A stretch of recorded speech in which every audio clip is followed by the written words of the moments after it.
देखिए atomic structure में आज आगे पढ़ेंगे क्वांटम्स नंबर और शेप ऑफ ऑर्बिटल्स। ठीक है, देखिए तो स्टार्ट कर रहे हैं एटॉमिक स्ट्रक्चर में आगे quantums number. Quantum number start करने से पहले जरा समझे कहाँ से आया क्वांटम नंबर, किसने दिया। सबसे पहले हमने लास्ट जो लेक्चर में पढ़ा था ड्यूअल नेचर ऑफ इलेक्ट्रॉन्स, कि इलेक्ट्रॉन्स क्या था, ड्यूअल नेचर में था, मतलब पार्टिकल नेचर भी शो कर रहा है और वेव नेचर भी शो कर रहा है। और डोमिनेटिंग कौन सी नेचर थी, वेव नेचर डोमिनेटिंग थी, क्योंकि मास बहुत स्मॉल है इसलिए।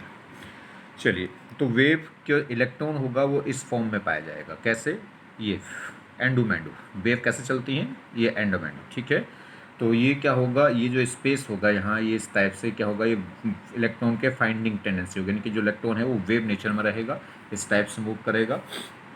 चलिए, तो और ये क्या होता है, वेव का एम्पलीट्यूड। तो एम्पलीट्यूड, एम्पलीट्यूड इन इलेक्ट्रॉन वेव। ठीक है, जो एम्पलीट्यूड है किसका, इलेक्ट्रॉन वेव का, वो किससे रिप्रेजेंट करेंगे, साई से। इसे क्या बोलते हैं, इसे साई। ठीक, चलिए, और एक Sai square, Sai square give the electron probability. Electron probability मतलब वेव क्लाउड्स। ठीक है, वेव का जो क्लाउड है, ठीक, या वेव की जो परसेंटेज है, ठीक, या probability of finding of electrons है। तो यहाँ पे ध्यान देना है कि जो एम्पलीट्यूड ऑफ इलेक्ट्रॉन्स वेव है, इलेक्ट्रॉन वेव का जो एम्पलीट्यूड है वो किससे पता चलेगा, वो कौन किससे रिप्रेजेंट करेंगे, साई से। और साई स्क्वायर हमें क्या बताएगा, Sai square give the electron probability, या कह सकते हैं वेव क्लाउड्स। इलेक्ट्रॉन प्रोबेबिलिटी का मतलब क्या हुआ, means where electron could be found, जहाँ पे इलेक्ट्रॉन पाया जाए। ठीक है, चलिए अब बात करते हैं Schrödinger wave equation. Schrödinger wave equation क्या है, ये हमें क्या बताती है, इसने हमें क्वांटम्स नंबर दिए। जो स्क्रोडिंगर वेव्स इक्वेशन है, इसके जो कांस्टेंट है वो हमें क्या बताते हैं, क्वांटम्स नंबर को। तो ये कह रहा है Schrodinger wave equation its constant are called quantum numbers. तो इस इक्वेशन के जो कांस्टेंट हैं वो हमें क्या बताते हैं, क्वांटम्स नंबर को बताते हैं, या कह सकते हैं इसके जो कांस्टेंट हैं वो क्या कहलाते हैं, क्वांटम्स नंबर कहलाते हैं। तो देखिए, अब हम पढ़ रहे हैं, कह सकते हैं इसके एटॉमिक स्ट्रक्चर का एक तरीके से सेकेंड पार्ट शुरू हो गया चैप्टर का।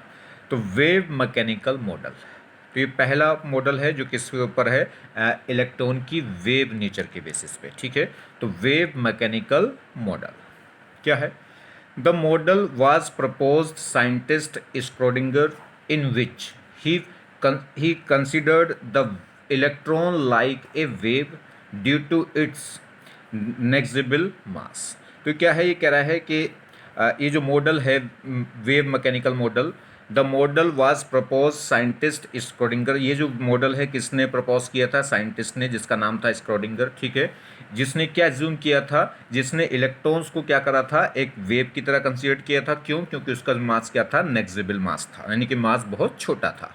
तो मैं दोबारा इसको पढ़ देता हूँ, the model was propose scientist Schrodinger in which he consider the electron like a wave. तो इसने इलेक्ट्रॉन को कैसे कंसिडर किया था, लाइक ए वेव की तरह, ड्यू टू इट्स नेग्जिबल मास। क्यों, क्योंकि इसका मास क्या है, नेग्जिबल है। और मैंने आपको बताया भी है कि इलेक्ट्रॉन डुअल नेचर में रहता है और डोमिनेटिंग नेचर कौन सी रहती है, वेव की। And he mathematically describe a equation known as Schrödinger wave equation. और इसने क्या करा, मैथमेटिकली एक इक्वेशन डेराइव करी, जिसे क्या बोला गया, जिसे बोला गया स्क्रोडिंगर वेव इक्वेशन। ठीक, चलिए दूसरा ये कह रहा है constant of this equation are known as quantum number. इस इक्वेशन के जो कांस्टेंट थे उन्हें क्या बोला गया, क्वांटम नंबर बोला गया। चलिए, ये कह रहा है सॉल्यूशन आर टर्म्स एज। ठीक है, सॉल्यूशन आर टर्म्स एज, एक तो ये है, इसे क्या बोलेंगे, साई। इस सिंबल्स को क्या बोलते हैं, साई। और ये साई क्या है, साई ये किस चीज़ को रिप्रेजेंट करेगा, साई जो है वो क्या होता है, वेव फंक्शन होगा। और ये क्या बताता है, बताता क्या है, ये amplitude of electron wave, electron जो वेव है उसके एम्पलीट्यूड को बताएगा। ठीक है, तो ध्यान रखना, ये कई बार इंपॉर्टेंट टर्म है, ये एग्जाम में कई बार पूछा गया है कि साई क्या है, साई है वेव फंक्शन है। ठीक है, और ये किसको रिप्रेजेंट करता है, amplitude of electron wave, electron wave के एम्पलीट्यूड को क्या करता है, ये रिप्रेजेंट करता है। चलिए दूसरा साई स्क्वायर, ये भी बहुत ज़्यादा इंपॉर्टेंट है। साई स्क्वायर किसको बताता है? साई स्क्वायर किसको बताएगा? इलेक्ट्रॉन डेंसिटी को। मतलब किसी भी 3D स्पेस में इलेक्ट्रॉन डेंसिटी कितनी है या इलेक्ट्रॉन की परसेंटेज। ठीक है, तो जो फाई स्क्वायर है, जो साई स्क्वायर है, वो क्या बताएगा? इलेक्ट्रॉन डेंसिटी को, या क्या कह सकते हैं? इलेक्ट्रॉन क्लाउड्स को, या क्या कह सकते हैं? इलेक्ट्रॉन प्रोबेबिलिटी को। मतलब न्यूक्लियस के अराउंड में जो 3D स्पेस है, न्यूक्लियस के अराउंड में, न्यूक्लियस के आउटसाइड, न्यूक्लियस के अंदर तो इलेक्ट्रॉन नहीं पाया जाता, तो पहली बात तो न्यूक्लियस की प्रोबेबिलिटी, इलेक्ट्रॉन के फाइंडिंग प्रोबेबिलिटी कहाँ ढूंढोगे? कहाँ ढूंढोगे? जहाँ पे इलेक्ट्रॉन होने की पॉसिबिलिटी हो वहीं तो देखोगे कि यहाँ पे इलेक्ट्रॉन के फाइंडिंग होने की प्रोबेबिलिटी कितनी है। ठीक है, या जहाँ पे इलेक्ट्रॉन क्लाउड्स कितना है, या यहाँ पे इलेक्ट्रॉन की भीड़ कितनी है, या यहाँ पे इलेक्ट्रॉन की डेंसिटी कितनी है, कहाँ पे देखोगे? उस स्पेस में तो देखोगे जहाँ पे इलेक्ट्रॉन के पाए जाने की प्रोबेबिलिटी है, चांसेस हैं। न्यूक्लियस के अंदर ढूंढने लगोगे तो न्यूक्लियस के अंदर तो इलेक्ट्रॉन नहीं होता, न्यूक्लियस के अंदर तो प्रोटॉन और न्यूट्रॉन होते हैं। तो न्यूक्लियस के आउटसाइड का वो 3D स्पेस, यानी कि न्यूक्लियस के आउटसाइड के 3D स्पेस में इलेक्ट्रॉन की डेंसिटी, या इलेक्ट्रॉन का क्लाउड्स, या इलेक्ट्रॉन की जो प्रोबेबिलिटी है, वो किससे रिप्रेजेंट होता है? फाई स्क्वायर से। तो फाई स्क्वायर क्या करेगा? इलेक्ट्रॉन डेंसिटी को बताता है, या इलेक्ट्रॉन क्लाउड्स को बताएगा, या कह सकते हैं इलेक्ट्रॉन प्रोबेबिलिटी को बताएगा। किसमें? इन 3D स्पेस में। कौन सा 3D space? Outside of nucleus, तो न्यूक्लियस के आउटसाइड में। ठीक है, चलिए। और न्यूक्लियस के आउटसाइड का वो एरिया, वो 3D स्पेस जहां पे इलेक्ट्रॉन के पाए जाने की प्रोबेबिलिटी ज़्यादा से ज़्यादा हो, 90 से 100%, ठीक है, कम से कम 90%, तो उस एरिया को क्या बोल देते हैं? उस 3D स्पेस को बोल देते हैं ऑर्बिटल्स। ठीक है, तो ये ऑर्बिटल्स की डेफिनेशन इंपॉर्टेंट है, 11th क्लास में पूछी जाती है। तो देखिए, ये क्या है? रीजन या स्पेस बोल सकते हैं। ऑर्बिटल्स की डेफिनेशन अगर बात करें तो रीजन या स्पेस वर्ड लिख सकते हैं आप। Space where probability of electron is more in a 3D space, तो वो 3D स्पेस जहां पे इलेक्ट्रॉन की प्रोबेबिलिटी मोर हो, वो क्या कहलाता है? वो क्या कहलाता है? वो 3D स्पेस का कहलाता है ऑर्बिटल। देखिए, स्क्रोडिंगर वेव इक्वेशन, इस इक्वेशन के बारे में जस्ट इंफॉर्मेशन है हमारे कोर्स में, बहुत ज़्यादा डिटेल में ये इक्वेशन नहीं है। ठीक है, तो देखिए क्या ये इक्वेशन होती है, ये इतना कई बार एग्जाम में पूछा गया है, इतना आपको याद होना चाहिए। तो ध्यान दीजिए, इस इक्वेशन में क्या है? एक तो डबल डिफरेंशिएशन है किसका? साई का।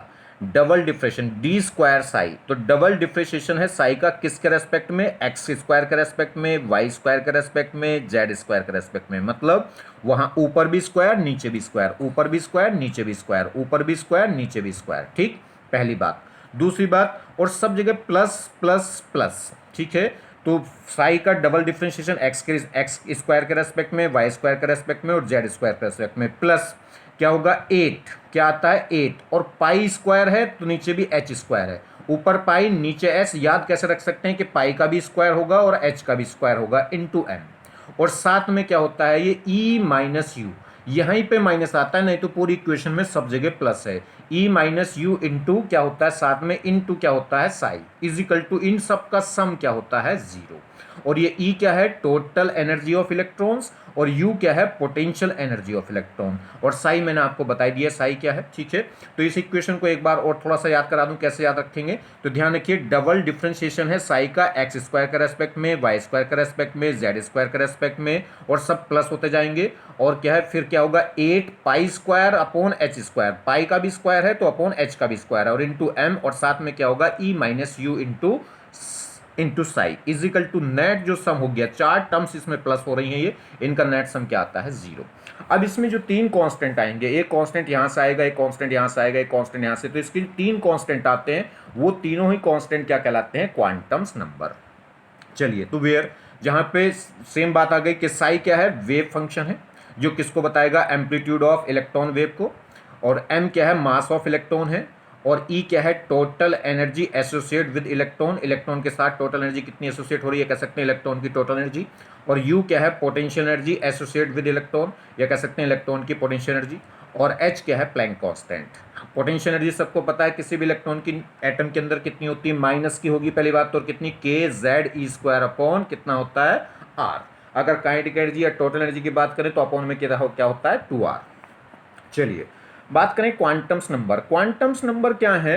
क्वांटम्स नंबर ये एक describe position and energy associated with an electron ठीक है। तो ये क्या करता है, इलेक्ट्रॉन, जो एक इलेक्ट्रॉन है, इलेक्ट्रॉन की पोजीशन क्या है, उसकी एनर्जी क्या है, उसके साथ कितनी एनर्जी एसोसिएट हो रही है, उस इन बातों को डिस्क्राइब करता है। या कह सकते हैं they are characterize by the set of 4 quantums number. तो किसी इलेक्ट्रॉन की पोजीशन क्या है, उस इलेक्ट्रॉन की एनर्जी क्या है, ये सारी बातें, या कह सकते हैं इलेक्ट्रॉन के बारे में कंप्लीट इंफॉर्मेशन के बारे में कौन बताता है, 4 नंबरों का एक सेट है जो इलेक्ट्रॉन के बारे में कंप्लीट इंफॉर्मेशन देगा। जैसे उसकी पोजीशन क्या है, उसकी एनर्जी क्या है, उसकी सब एनर्जी क्या है, उसका एंगुलर मोमेंटम क्या है, उसकी स्पिन क्या है, तमाम बातें उसके बारे में बता देगा। यानी कि इलेक्ट्रॉन के हर एक करेक्टरिस्टिक्स के बारे में बता देती है कौन, क्वांटम नंबर। और क्वांटम नंबर कितना, 4 नंबर। या ऐसे कहो कि ऐसे 4 नंबर जो इलेक्ट्रॉन की कंप्लीट इंफॉर्मेशन दे दें उन्हें क्या बोलते हैं, क्वांटम नंबर सेट। या 4 नंबरों का ऐसा सेट जो इलेक्ट्रॉन की कंप्लीट इंफॉर्मेशन दे, वो क्या कहलाएगा, क्वांटम नंबर। ठीक है। तो कितनी क्वांटम नंबर हैं, 4। चलिए, मगर मैंने अभी आपको बताया स्क्रोडिंगर के जो कांस्टेंट है वो कितने निकल आएंगे इक्वेशन के, 3। और ये क्वांटम नंबर कितनी है, 4। और मैंने ये भी बताया कि जो स्क्रोडिंगर इक्वेशन है उसके जो कांस्टेंट है वही क्वांटम नंबर है। तो जब कांस्टेंट 3 है तो क्वांटम नंबर 4 कैसे आ गई, तो बताएंगे अभी। चलिए, तो पहली क्वांटम नंबर के बारे में बात करें, first quantum number. First quantum number इसे रिप्रेजेंट करते हैं एन से, और इसे क्या बोलते हैं, प्रिंसिपल क्वांटम नंबर। और ये हमें क्या बताती है, गिव द सेल्स नंबर। तो हमें क्या बताएगी, सेल नंबर, मतलब इलेक्ट्रॉन कौन सी सेल में है, फर्स्ट सेल में, सेकंड सेल में, थर्ड सेल में। ठीक है। तो पहली फर्स्ट क्वांटम नंबर है जिसे किससे रिप्रेजेंट करते हैं, एन से। और ये क्या है, इसका नाम क्या है, इसे कैसे रिप्रेजेंट, क्या नाम है इसका, प्रिंसिपल क्वांटम नंबर। और ये क्या बताती है हमें, सेल्स नंबर को। कहने का मतलब है कि एक प्रिंसिपल क्वांटम नंबर की एक वैल्यू एक सेल नंबर को क्या करती है, रिप्रेजेंट करेगी। तो 1 value of quantum number, 1 value of principal quantum number represent 1 shell number. ठीक है। चलिए, सेकंड क्वांटम नंबर को रिप्रेजेंट करते हैं स्मॉल एल से। ठीक है, उसे स्मॉल एन से रिप्रेजेंट करते हैं, इसे स्मॉल एल से। और ये क्या कहलाती है, ये कहलाएगी एज़ीमुथल क्वांटम नंबर, या एक और इसका नाम है सबसाइडरी क्वांटम नंबर। सबसाइडरी या एज़ीमुथल क्वांटम नंबर। और क्या बताती है, ये सब सेल्स को बताती है। इसका नाम सबसाइडरी क्यों बोल दिया गया, क्योंकि ये सब वैल्यू को बताती है, सब एनर्जी को, सब सेल्स को। ठीक है। चलिए, एक तो जैसे एन है, एन हमें क्या बताएगी, नंबर ऑफ सेल्स बताएगी। नंबर ऑफ सेल्स बता दिया तो बहुत सारा पता चल गया। इलेक्ट्रॉन की मेन एनर्जी सेल से ही पता चलेगी, इलेक्ट्रॉन की मेन पोजीशन सेल से पता चलेगी, इलेक्ट्रॉन की क्या है, अगर हम बात करें कितनी सेल में कितने इलेक्ट्रॉन्स हैं, कितनी सब सेल्स हैं, कितनी ऑर्बिटल्स हैं, मेनली किससे पता चलेगी, इस एन से पता चल जाएगा ना। कि एन का मतलब है, जब नंबर ऑफ सेल्स पता चल गई तो इसका मतलब बहुत सारी वैल्यू पता चल गई कि इलेक्ट्रॉन कौन से सेल में है, कितनी उसकी एनर्जी होगी, कितनी उसकी पोटेंशियल एनर्जी होगी, कितनी टोटल एनर्जी होगी, कितनी काइनेटिक एनर्जी होगी, कितने उसमें ऑर्बिट सब सेल होंगे, कितने इलेक्ट्रॉन्स होंगे, तमाम बातें। चलिए, वो पढ़ेंगे बाद में। तो सेकंड क्वांटम नंबर हो गई, एल से रिप्रेजेंट करते हैं, और इसे क्या बोलते हैं, सबसाइडरी या एज़ीमुथल क्वांटम नंबर। और ये क्या रिप्रेजेंट करता है, सब सेल को। मतलब एल की एक वैल्यू एक सेल को क्या कर, एक सब सेल को क्या करती है, रिप्रेजेंट। सब सेल्स जैसे सेल होती हैं 1 2 3 4 या KLMN। और सब सेल क्या होती हैं, सेल के अंदर सब सेल पाई जाती हैं SPDEFGH। हमारे कोर्स में 4 हैं, SPD और F। ठीक है। जैसे रूम है, जैसे मकान है, एक होम है, होम के अंदर क्या होते हैं, कमरे के अंदर, मकान के अंदर क्या होंगे, कमरे होंगे। ऐसे ऑर्बिटल्स के अंदर, सब सेल के अंदर क्या होती हैं, सब सेल। सेल के अंदर क्या होती हैं, सब सेल। जैसे कमरे के अंदर, जैसे किसी भी मकान के अंदर, किसी भी घर के अंदर क्या होंगे, रूम होंगे। ठीक है। तो जैसे सेल के अंदर सब सेल हैं, ऐसे ही क्या है, जैसे कमरे के अंदर, जैसे किसी भी घर के अंदर क्या होते हैं, कमरे होते हैं, रूम होते हैं, ऐसे क्या है, सेल के अंदर सब सेल होती हैं। और सब सेल के नाम है SPDF। चलिए, थर्ड क्वांटम नंबर, इसे रिप्रेजेंट करते हैं M से या ML। ठीक है, M के साथ में छोटा सा नीचे L बना देते हैं। चलिए, ये क्या है, मैग्नेटिक क्वांटम नंबर। ये क्या है, इसे क्या पढ़ते हैं, थर्ड क्वांटम नंबर को क्या बोलते हैं, मैग्नेटिक क्वांटम नंबर। और ये गिव क्या देती है, गिव XYZ डायरेक्शन। अब यह कह सकते हैं अबाउट ऑर्बिटल्स। तो ये हमें क्या बताती है, जो M है मैग्नेटिक क्वांटम नंबर, वो हमें बताती है डायरेक्शन को, XYZ डायरेक्शन को, या कह सकते हैं किसको बताती है, ऑर्बिटल्स को।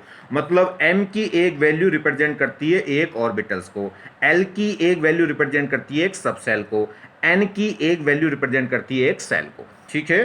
तो ये क्या बताएगी, ऑर्बिटल्स को, या कह सकते हैं डायरेक्शन को, या एक और बात कह सकते हैं ओरिएंटेशन को बता देगी, मतलब इलेक्ट्रॉन किस डायरेक्शन में है, ठीक है। तो n क्या बताएगा, सेल्स को, l क्या बताएगा, सब सेल को, m क्या बताएगी, डायरेक्शन को, या कह सकते हैं ऑर्बिटल्स को, और या फिर क्या कह सकते हैं इसकी ओरिएंटेशन को। चलिए फोर्थ क्वांटम नंबर क्या है, इसे बोलते हैं स्पिन क्वांटम नंबर। इसे रिप्रेजेंट करते हैं एस से या एम एस, एम के नीचे क्या लगा देंगे, एस। अगर एम पे एल लग रहा है तो इसका मतलब मैग्नेटिक क्वांटम नंबर है एम, और एम पे एस लग गया तो इसका मतलब स्पिन क्वांटम नंबर है एस, ठीक है। स्पिन क्वांटम नंबर क्या है, ध्यान दीजिए, ये हमें बताती है स्पिन को। इलेक्ट्रॉन क्या करता है, न्यूक्लियस के राउंड में तो रिवॉल्व करता ही है, मगर अपनी एक्सिस के अबाउट भी क्या करता है, वो स्पिन करता है। तो स्पिन को बताएगी कि क्लॉकवाइज है कि एंटी क्लॉकवाइज है। तो इस जो स्पिन क्वांटम नंबर है, यानी कि फोर्थ क्वांटम नंबर है, वो क्या कहलाती है, स्पिन क्वांटम नंबर। और ये हमें किसको देती है, spin off electrons oven axis. Electron खुद अपनी एक्सिस के अबाउट किधर, किस स्पिन में रिवॉल्व है, यानी कि क्लॉकवाइज या एंटी क्लॉकवाइज स्पिन कर रहा है। एक इंपॉर्टेंट बात है कि नोट स्क्रोडिंगर्स वेव इक्वेशन कांस्टेंट, ये जो फोर्थ क्वांटम नंबर है, ये जो क्वांटम नंबर है, ये एक ऑर्बिटरी कांस्टेंट से निकल कर आती है। स्क्रोडिंगर इक्वेशन में ये कांस्टेंट नहीं है।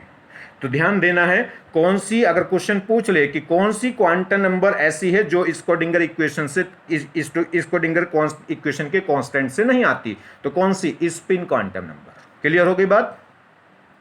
देखिए तो क्या है, ये कह रहा है दीज थ्री हैव मैथमेटिकली, यानी कि बेसिस, ये कह सकते हैं मेड बाय द स्क्रोडिंगर। तो ये जो तीन है, कौन कौन सी, प्रिंसिपल क्वांटम नंबर और एज़ोमेट्रिक क्वांटम नंबर और मैग्नेटिक क्वांटम नंबर, ये तीनों जो क्वांटम नंबर हैं, ये किससे आती हैं, मैथमेटिकली किससे आती हैं, यानी कि स्क्रोडिंगर इक्वेशन से आती हैं, ये स्क्रोडिंगर कांस्टेंट से आती है। मगर जो लास्ट है फोर्थ स्पिन क्वांटम नंबर, वो स्क्रोडिंगर इक्वेशन कांस्टेंट से नहीं आती, वो एक आर्बिट्रेरी कांस्टेंट से आती है। क्लियर। देखिए तो अब एक एक करके इन्हें फिर से पढ़ लेते हैं थोड़ा डिटेल में। प्रिंसिपल, तो फर्स्ट क्वांटम नंबर कौन सी थी, प्रिंसिपल क्वांटम नंबर, जिसे रिप्रेजेंट करते हैं स्मॉल एन से।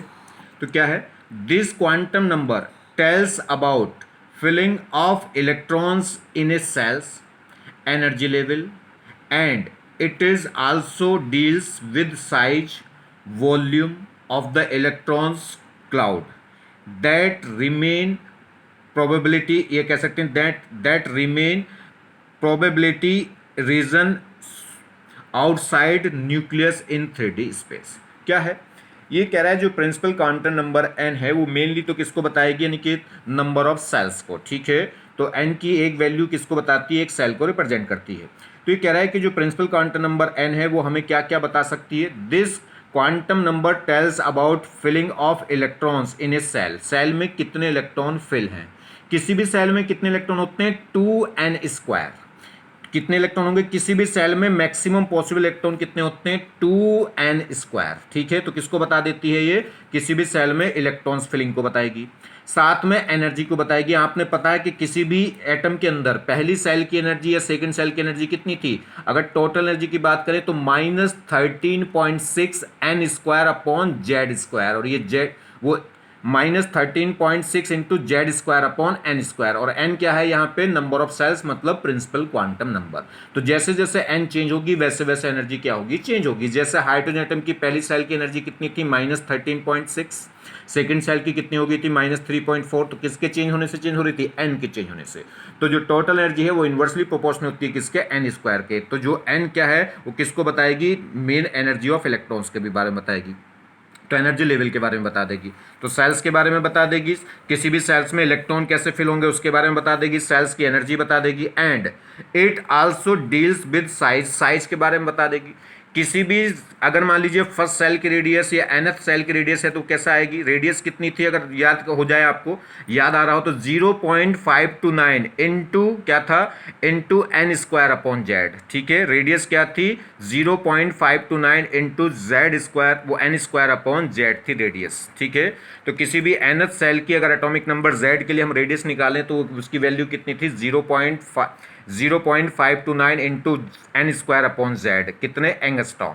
क्लियर होगी बात। तो जैसे जैसे n चेंज करेंगे वैसे वैसे रेडियस क्या होगी, चेंज।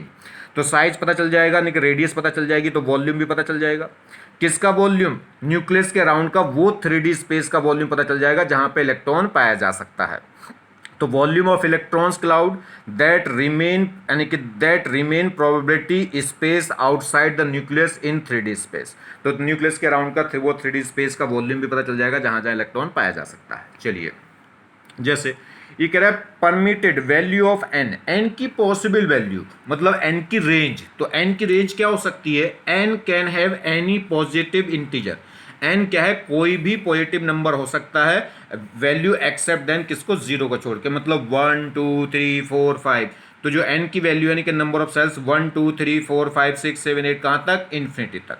ये ऐसे क्या बोलते हैं? K shell, L shell, M shell, N O P Q R. ठीक है, तो फर्स्ट सेल को क्या बोल देते हैं? के, सेकंड सेल को कितना? एल, थर्ड सेल को एम।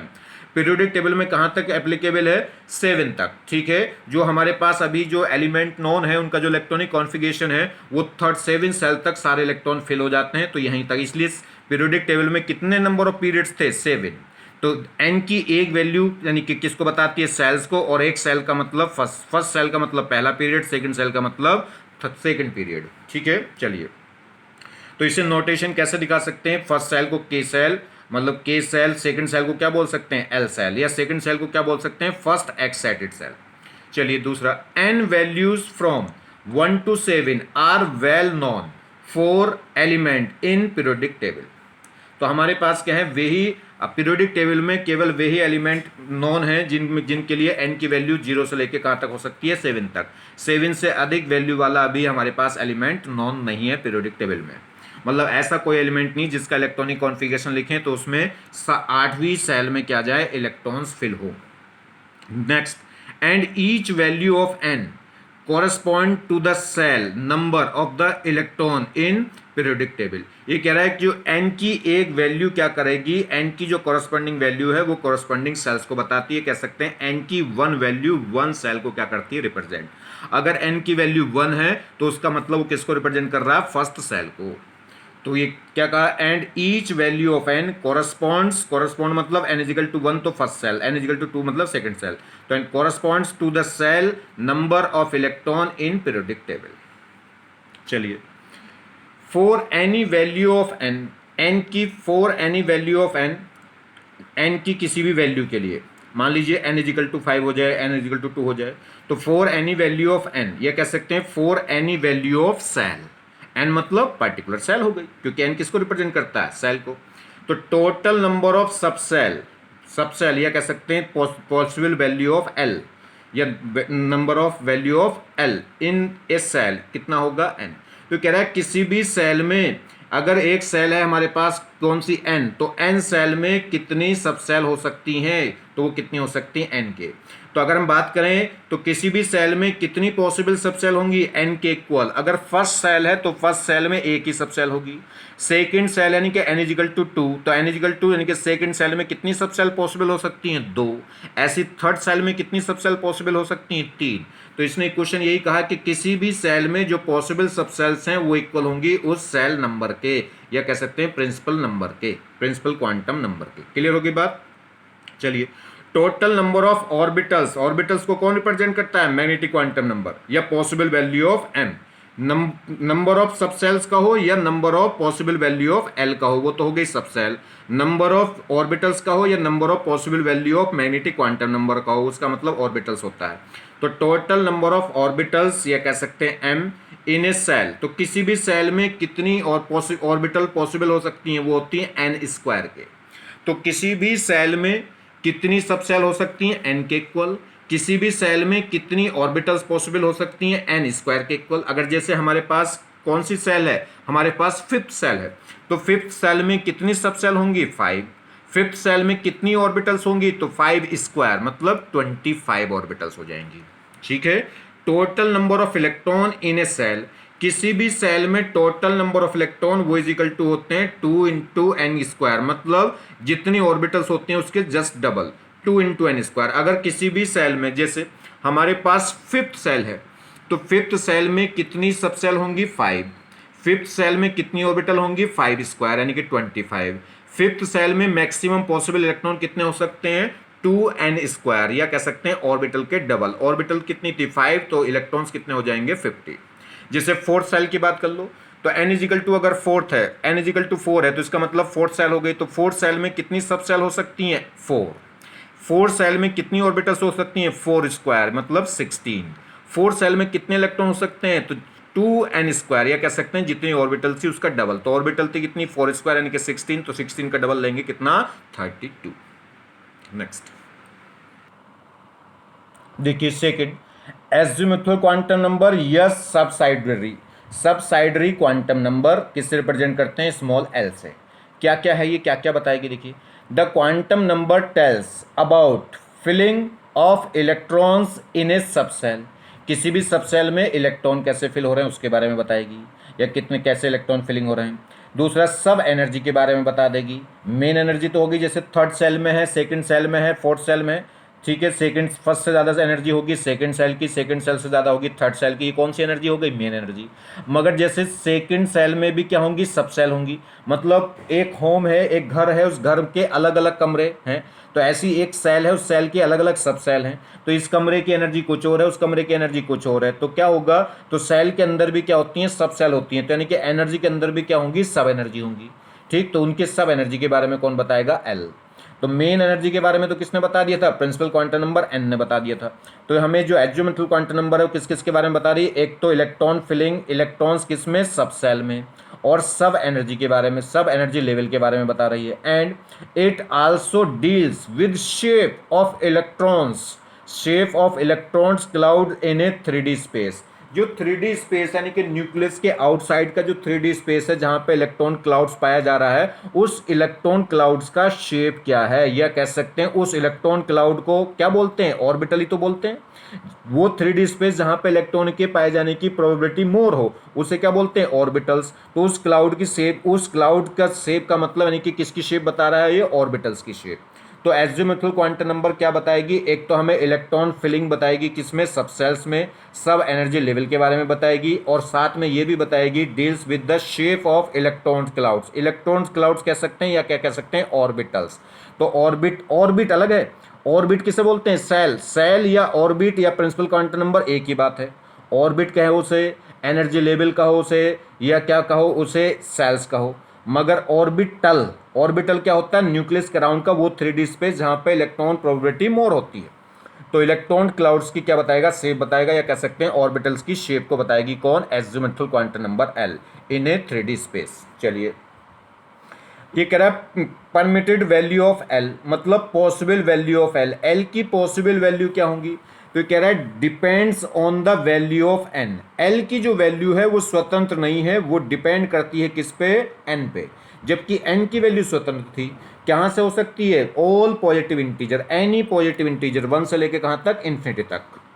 मगर जो एल की वैल्यू है वो किस पे डिपेंड करती है, एन पे डिपेंड करती है। कैसे डिपेंड करेगी वो देखिए, for any value of n, for any value of n permitted value of l, तो एल की वैल्यू क्या होगी, 0 से लेके और कहाँ तक होगी, n-1 तक।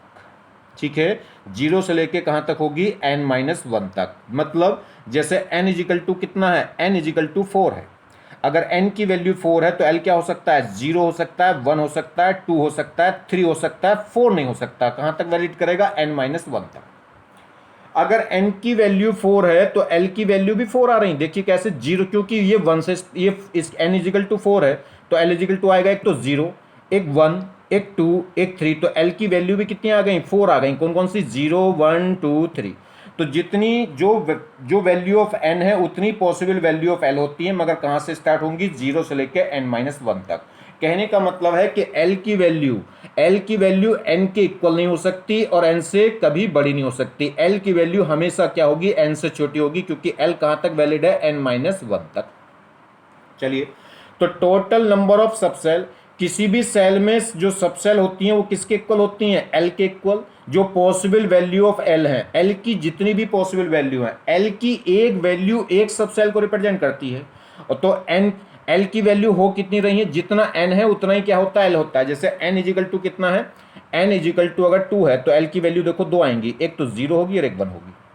तो जितना n है उतनी पॉसिबल वैल्यू क्या होती है l, और l की एक वैल्यू एक सब सेल को रिप्रेजेंट करेगी। तो वही मैंने आपको बताया था अभी कि किसी भी सेल में कितनी सब सेल पॉसिबल होती हैं, जितनी n की वैल्यू है। अगर n इजिकल टू 4 है तो फोर्थ सेल के अंदर n इजिकल टू 4 का मतलब क्या हो गया, फोर्थ सेल। तो फोर्थ सेल के अंदर कितनी सब सेल होंगी, 4 सब सेल होंगी।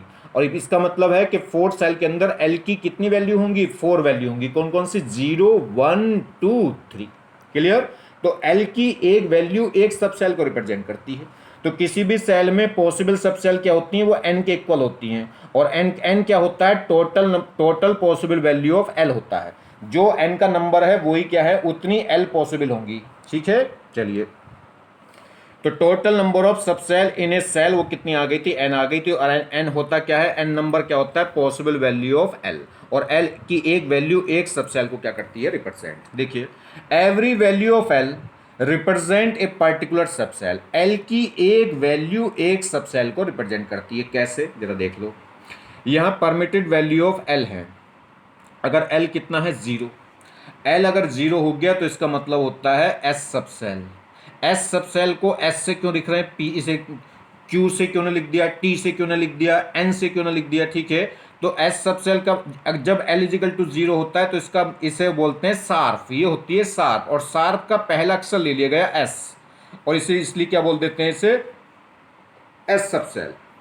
तो अगर l इजिकल टू 0 है तो इसका मतलब है s सब सेल, l इजिकल टू 1 है तो इसका मतलब है p सब सेल, l इजिकल टू 2 है तो इसे क्या बोलते हैं, d सब सेल, और l इजिकल टू अगर 4 है तो इसे क्या बोलते हैं, f सब सेल, और l इजिकल टू 4 हो जाए तो g सब सेल, l इजिकल टू 5 हो जाए तो h। अब आगे ऐसे चलेंगे, g h i j k l m n। ठीक है, बस कहाँ तक डिफरेंट है, यहाँ तक s p d f। f मतलब d के बाद क्या हो जाएगा, जैसे a b c d e। ठीक है, तो ई नहीं होती, तो एफ के बाद रेगुलर, यानी कि एफ डी के बाद रेगुलर हो जाएंगी, एफ जी एच आई जे। क्लियर।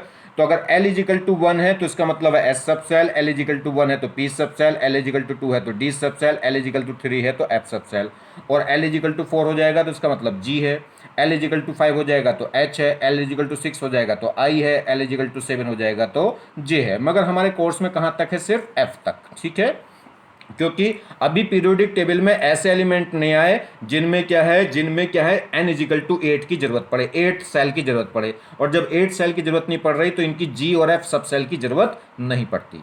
ठीक, तो ध्यान दीजिए। तो s सब सेल का मेनली नाम कहाँ से, s सब सेल में जो s लिया गया वो किससे लिया गया, शार्प से। क्योंकि जो s सब सेल यानी कि l इजिकल टू 0 पे ही होता है शार्प, और शार्प का मतलब s सब सेल।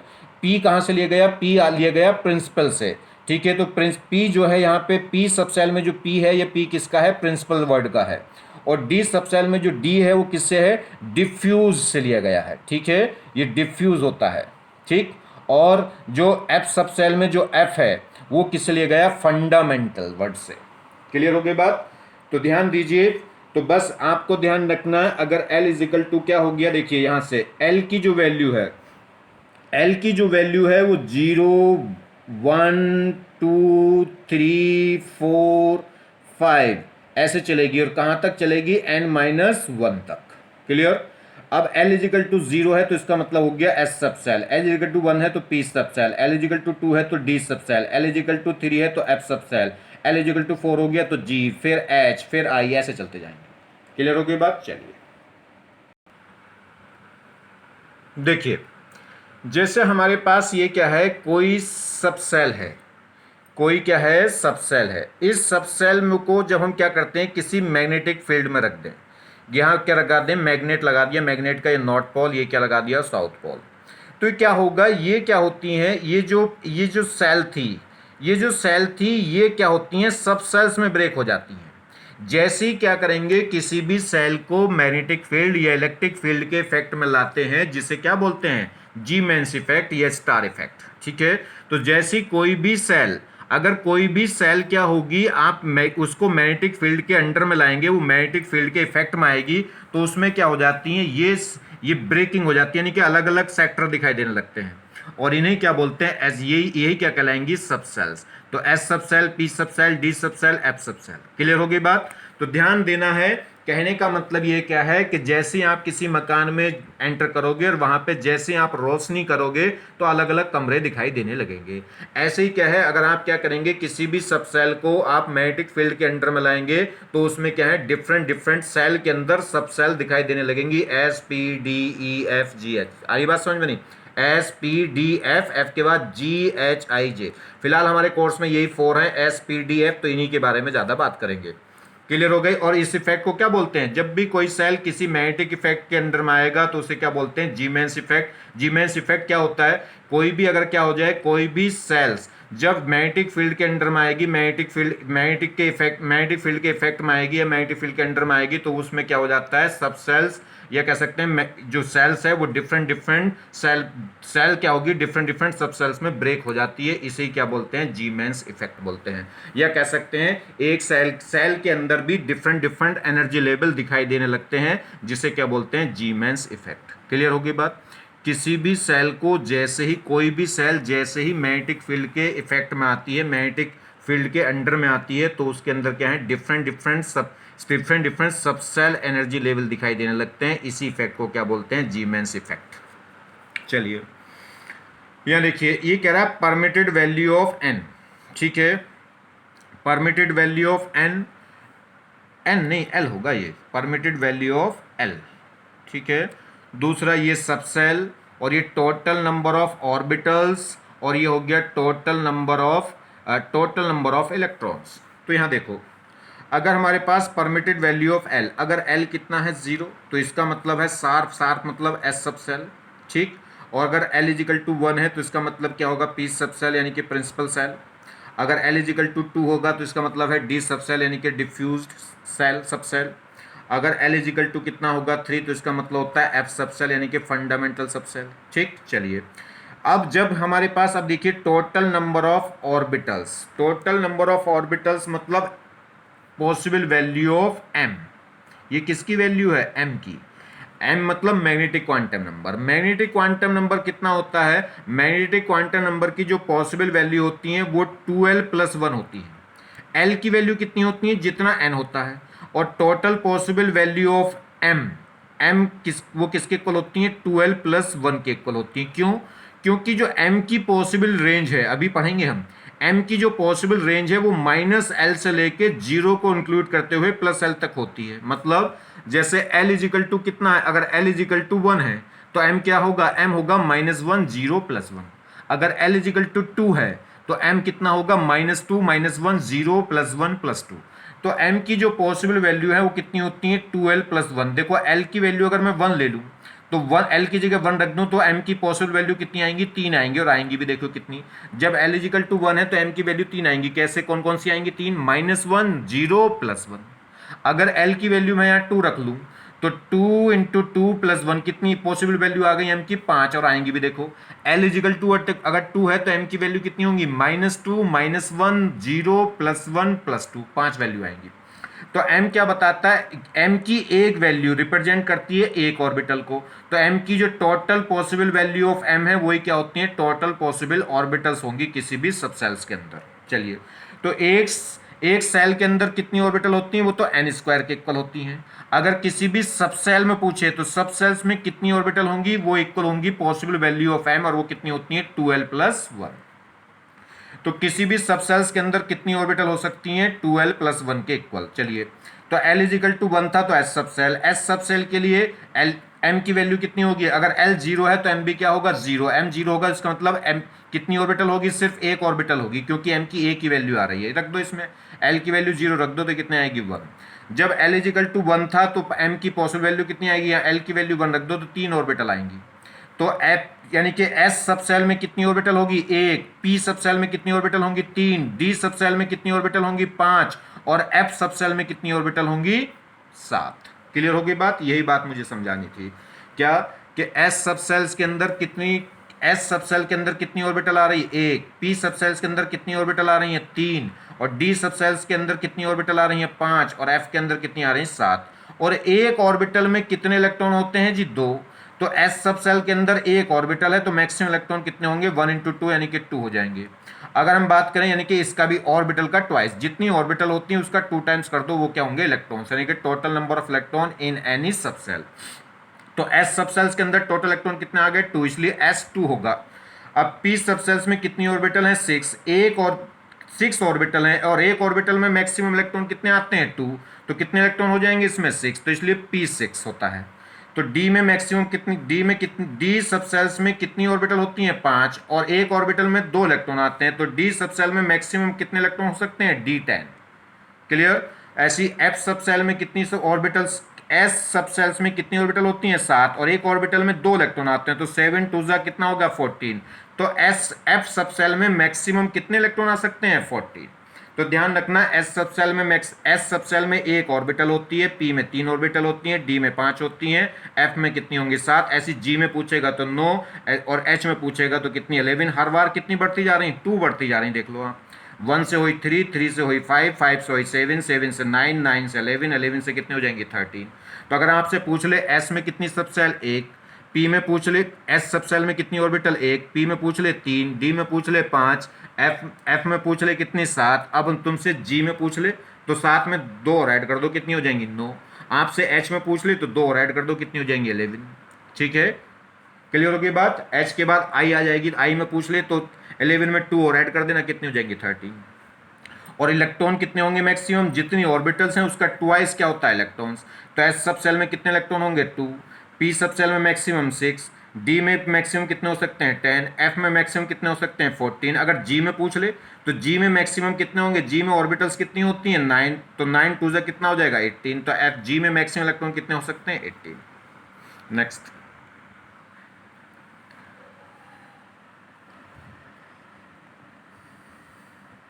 देखिए, एक है azimuthal quantum number is also named orbital angular momentum quantum number.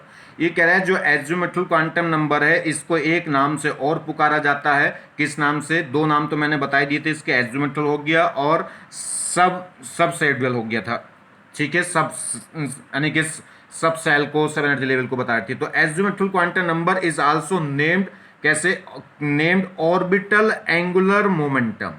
Orbital है, ऑर्बिट नहीं, ध्यान रखना, orbital angular momentum quantum number भी इसको बोलते हैं। तो कौन सी क्वांटम नंबर भी बोलते हैं किसको? एज्यूमेट्रल को orbital angular momentum quantum number भी इसको बोल देते हैं, because it measured orbital angular momentum of electron by following expression या बाय फॉलोइंग फॉर्मूला।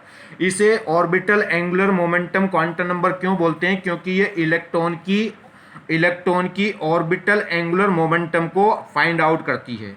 इस क्वांटम नंबर की वजह से हम क्या कर सकते हैं? किसी भी इलेक्ट्रॉन की ऑर्बिटल एंगुलर मोमेंटम को निकाल सकते हैं। तो किस ऑर्बिटल एंगुलर मोमेंटम कैसे निकलेगा एज्यूमेट्रल से? तो वो इक्वल होता है h/2 h/2 root l into l+1, जहां l क्या है? Azimuthal quantum number. तो समझ में आई बात? तो हम क्या कर सकते हैं, ये क्वेश्चन बहुत इंपॉर्टेंट है, बहुत ज्यादा एग्जामों में पूछा जाता है ये ऑर्बिटल एंगुलर मोमेंटम।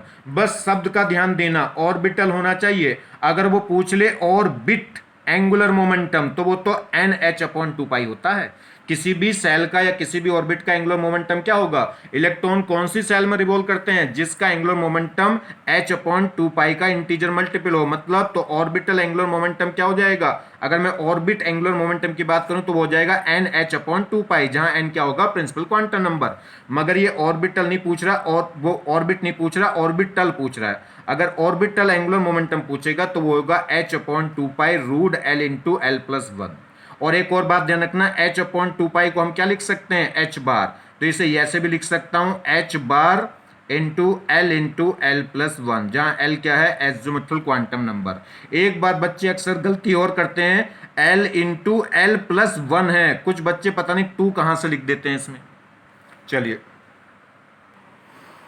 तो देखिए, तो जब ऑर्बिटल एंगुलर मोमेंटम आप निकालेंगे तो उसमें क्या था? h/2 root l into l+1। l क्या है? Azimuthal quantum number.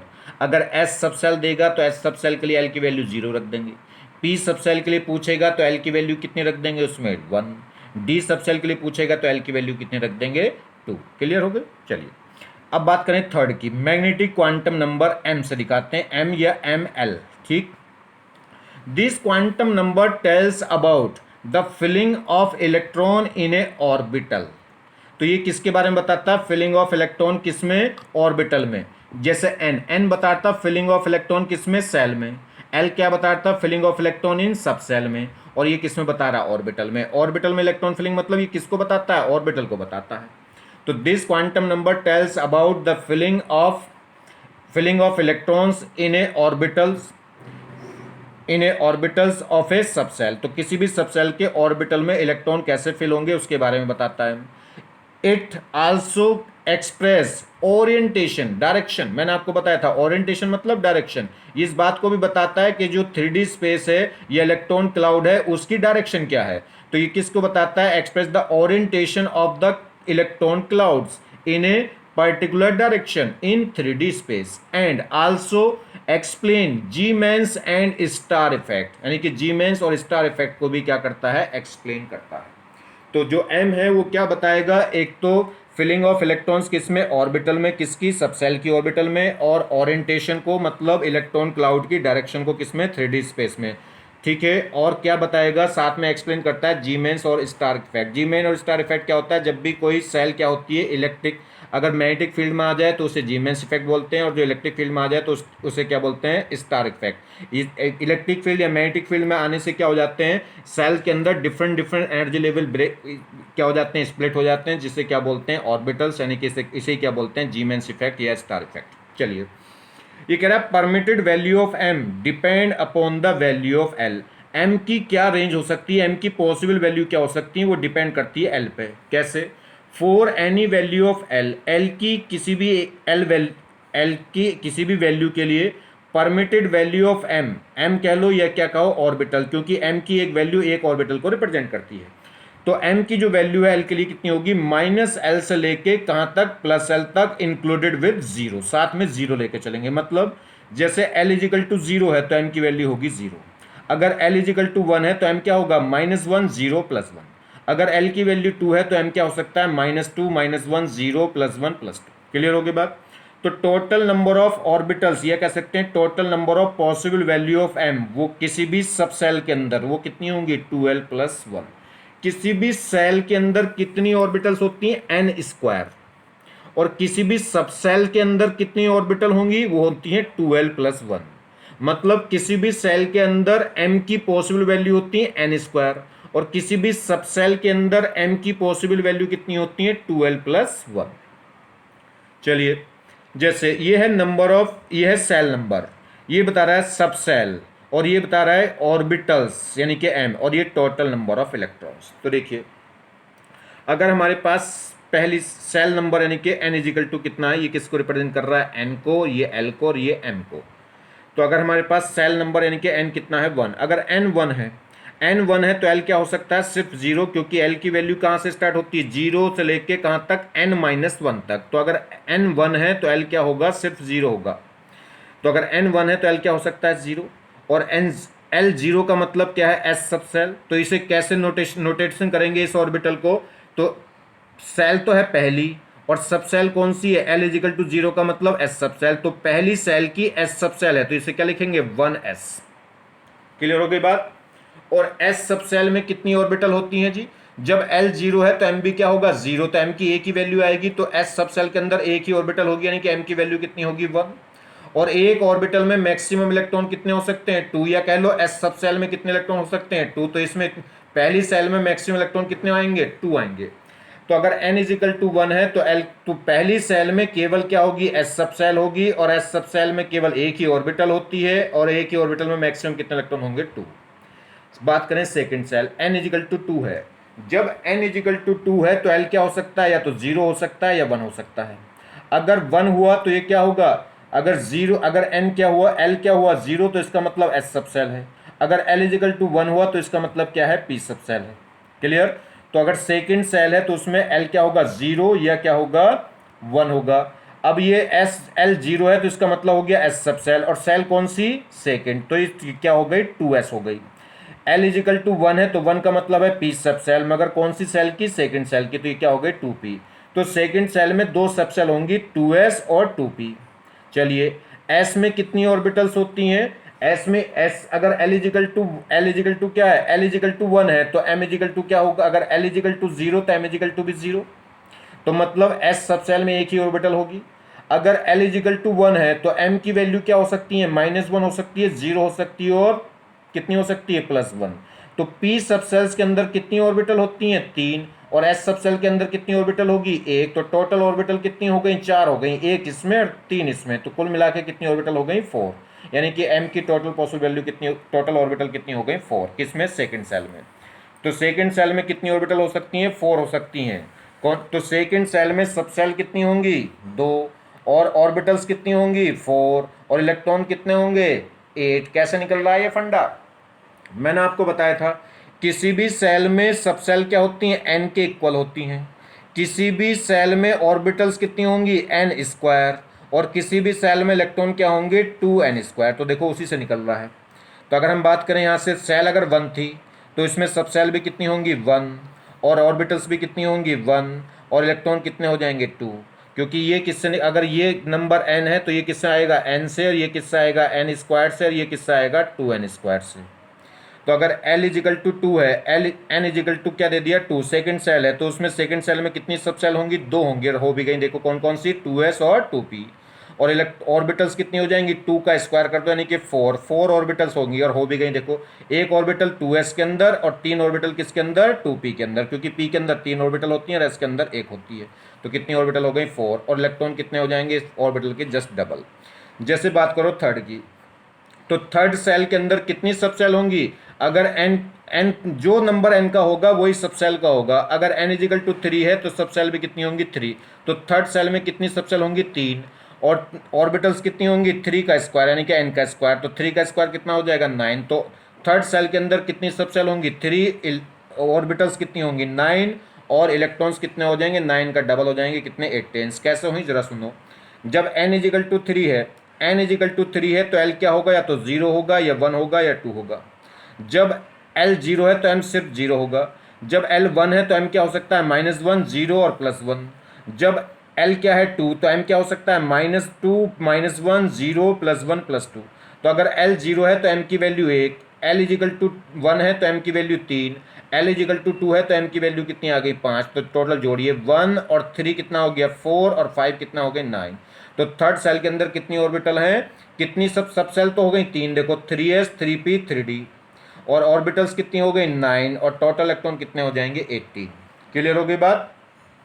चलिए देखिए समझो थोड़ी सी बात, जैसे n इजिकल टू 1 है मतलब फर्स्ट सेल, तो n इजिकल टू 1 के लिए l की पॉसिबल वैल्यू कितनी होगी, 0। ठीक है, जब l की वैल्यू क्या हो गई, 0 होगी, 1 हो सकती है नहीं, क्योंकि l की वैल्यू हमेशा n से छोटी होती है, और कहाँ तक होती है, n-1 तक। तो अगर n 1 है तो l क्या होगा, 0। अगर n कितना है, 2, तो l कितना होगा, 0 हो सकता है और 1 हो सकता है। अगर क्या है, n कितना हुआ, 3, तो l कितना होगा, 0 हो सकता है, 1 हो सकता है और 2 हो सकता है, 3 नहीं हो सकता, क्योंकि 3 इसके इक्वल हो जाएगा। अगर n इजिकल टू 4 हुआ तो l कितना हो सकता है, पॉसिबल वैल्यू ऑफ l वो 0 होगी, 1 होगी, 2 होगी और 3 हो सकती है। अगर n इजिकल टू 5 हुआ तो l क्या हो सकता है, 0 हो सकता है, 1 हो सकता है, 2 हो सकता है, 3 हो सकता है और 4। समझो अब, अगर l इजिकल टू 0 है तो इसका मतलब क्या है, s सब सेल है, तो पहली सेल में क्या है, s सब सेल होगी। अगर हम बात करें n इजिकल टू 2 है तो इसमें l की वैल्यू 0 है और 1 है, 0 का मतलब s सब सेल और 1 का मतलब p सब सेल, तो सेकंड सेल में s सब सेल है और सेकंड सेल में p सब सेल है। बात करें n इजिकल टू 3 है तो l 0 होगा, 1 होगा, 2 होगा, मतलब s होगा, p होगा और d होगा। तो इस थर्ड सेल में s हो सकती है, p हो सकती है और d हो सकती है, मतलब 3 क्या होगी, 3s होगी, 3p होगी और 3d हो सकती है। जब n इजिकल टू 4 है तो l 0 है, 1 है, 2 है, 3 है, मतलब s है, p है, d है, f है। तो क्या होगा, इसमें s होगा, p होगा, d होगा और f भी होगा। तो फोर्थ सेल में s है, p है, d है और f है। अगर n इजिकल टू 5 है तो l क्या है, 0 है, 1 है, 2 है, 3 है, 4 है। 0 का मतलब s, 1 का मतलब p, तो p, d, f और ये होगा g। तो एस भी होगा, पी भी होगा, डी भी होगा, एफ भी होगा और जी भी होगा। किस में? फिफ्थ सेल में। तो फिफ्थ सेल में एस भी हो गई, पी भी हो गई, डी भी हो गई, एफ भी हो गई और जी भी हो गई। क्लियर? चलिए, तो एस सब सेल कहाँ से स्टार्ट हो जाती है? पहली सेल से स्टार्ट हो जाएगी। मगर जो पी सेल है वो कहाँ से स्टार्ट होती है? सेकंड सेल से। डी कहाँ से स्टार्ट होती है? थर्ड सेल से। और फोर्थ एफ कहाँ से स्टार्ट होगी? फोर्थ सेल से। और जी कहाँ से स्टार्ट होती है? फिफ्थ सेल से। तो अगर क्वेश्चन पूछ ले कि जी सब सेल, पहली जी सब सेल कौन सी सेल में पाई जाएगी? फिफ्थ में। एस सब सेल, पहली एस सब सेल कहाँ पाई जाएगी? पहली सेल से पाई जाएगी। पी कहाँ से स्टार्ट होगी? सेकंड से। डी कहाँ से स्टार्ट होगी? थर्ड से। एफ कहाँ से स्टार्ट होगी? फोर्थ से। और जी कहाँ से स्टार्ट होगी? फाइव से। मतलब पहली सेल में केवल एस सब सेल, दूसरी सेल में एस और पी, तीसरी में एस पी डी भी स्टार्ट हो जाएगी, फोर्थ में एस पी डी एफ भी स्टार्ट हो जाएगी, फाइव में S p d F G भी स्टार्ट हो जाएगी। क्लियर? दूसरी बात, तो पहली, तो अगर बात करें वन सेल है, फर्स्ट सेल में केवल एक सब सेल, सेकेंड सेल में केवल दो सब सेल, थर्ड सेल में केवल तीन सब सेल, फोर्थ सेल में केवल चार सब सेल और पांच सेल में पांच सब सेल। तो अगर पहली सेल है तो एक सब सेल होगी, दूसरी सेल है सेकंड सेल में दो सब सेल होंगी, तीसरी सेल में तीन सब सेल होंगी, चौथी सेल में कितनी होंगी? चार सब सेल होंगी। जैसे क्वेश्चन पूछ ले कि पहली सेल में कितनी ऑर्बिटल होंगी, तो वो वन के स्क्वायर के इक्वल होती है, यानी कि एस एक ही तो ऑर्बिटल है, एस में एक ऑर्बिटल है। सेकंड सेल में कितनी ऑर्बिटल होती है? एन स्क्वायर कर दो तो कितना हो गया? टू का स्क्वायर कितनी होंगी? Four orbital. और देखो होंगी फोर ऑर्बिटल। एस में कितनी ऑर्बिटल होती है? एक। और पी में कितनी ऑर्बिटल होती है? तीन। अगर थर्ड सेल में पूछे कितनी ऑर्बिटल होंगी, तो थर्ड सेल में कितनी, देखिए थर्ड सेल में सब सेल पूछे तो थ्री के इक्वल ही होंगी, एन के इक्वल होंगी, तो वो कितनी आ रही? देखो तीन ही सब सेल आ रही थी। ऑर्बिटल पूछेगा तो कितना होगा? थ्री का स्क्वायर यानी कि नाइन। और देखो नाइन होंगी भी, एक ऑर्बिटल तो एस में, तीन ऑर्बिटल पी में और डी में कितनी? पाँच। तो जोड़िए, वन प्लस थ्री और प्लस फाइव कितनी आ गई? नाइन आ गई। क्लियर हो रही बात? और एक बात, पहली सेल में वन एस है तो one p, one d, one f या वन जी ये पॉसिबल नहीं होंगी। ऐसी सेकंड सेल में एस होगी, पी होगी, तो two d, two f, two g possible नहीं हो सकती। अगर बात करें जैसे एन इजिकल टू थ्री है, तो एन इजिकल टू थ्री में एस है, पी है, डी है, तो थ्री एफ नहीं हो सकती, थ्री जी नहीं हो सकती, क्योंकि डी कहाँ से, एफ कहाँ से स्टार्ट होती है? फोर्थ से। जी कहाँ से स्टार्ट होगी? फाइव से, तो क्या फोर जी हो सकती? नहीं। थ्री जी हो सकती? नहीं। डी कहाँ से स्टार्ट होती है? थर्ड से, तो क्या टू डी हो सकती? नहीं। वन डी हो सकती? नहीं। क्लियर हो रही बात? नेक्स्ट, अब देखिए लास्ट देखते हैं, स्पिन क्वांटम नंबर एस से रिप्रेजेंट करेंगे या एम एस से। क्या है? इट इज नॉट, इस यानी कि ये कह रहा है स्क्रोडिंगर वेव इक्वेशन कांस्टेंट। ये जो स्पिन क्वांटम नंबर है ये स्क्रोडिंगर वेव इक्वेशन कांस्टेंट से नहीं आती। And it is taken as a arbitrary constant, ये एक ऑर्बिटरी कांस्टेंट से आती है। To defined, to defined rotation या कह सकते हैं spin of a electron on its axis by why, ये कह रहा है why convention, when electron spin is clockwise direction, clockwise direction में स्पिन में है कोई इलेक्ट्रॉन तो क्या होगा? प्लस हाफ वैल्यू होगी is provided. And then when electron is spin in the anti clockwise direction then it is provide by minus half value. तो कह रहा है कि जो स्पिन क्वांटम नंबर है, पहली बात तो स्क्रोडिंगर वेव कांस्टेंट से नहीं आती है, एक आर्बिट्रेरी कांस्टेंट से आती है। और ये क्या बताता है? इलेक्ट्रॉन की स्पिन के बारे में बताता है। मतलब इलेक्ट्रॉन खुद अपनी एक्सिस के अबाउट भी क्या करता है? स्पिन करेगा। अगर वो क्लॉकवाइज स्पिन होगा, क्लॉकवाइज स्पिन कर रहा होगा तो स्पिन क्वांटम नंबर की वैल्यू होगी प्लस हाफ, और वो एंटी क्लॉकवाइज कर रहा होगा तो वैल्यू कितनी होगी? Minus half. कहने का मतलब है कि जो स्पिन की वैल्यू है, किसी भी इलेक्ट्रॉन की स्पिन की जो वैल्यू है, कि स्पिन क्वांटम नंबर की वैल्यू हमेशा हाफ होती है, 1/2।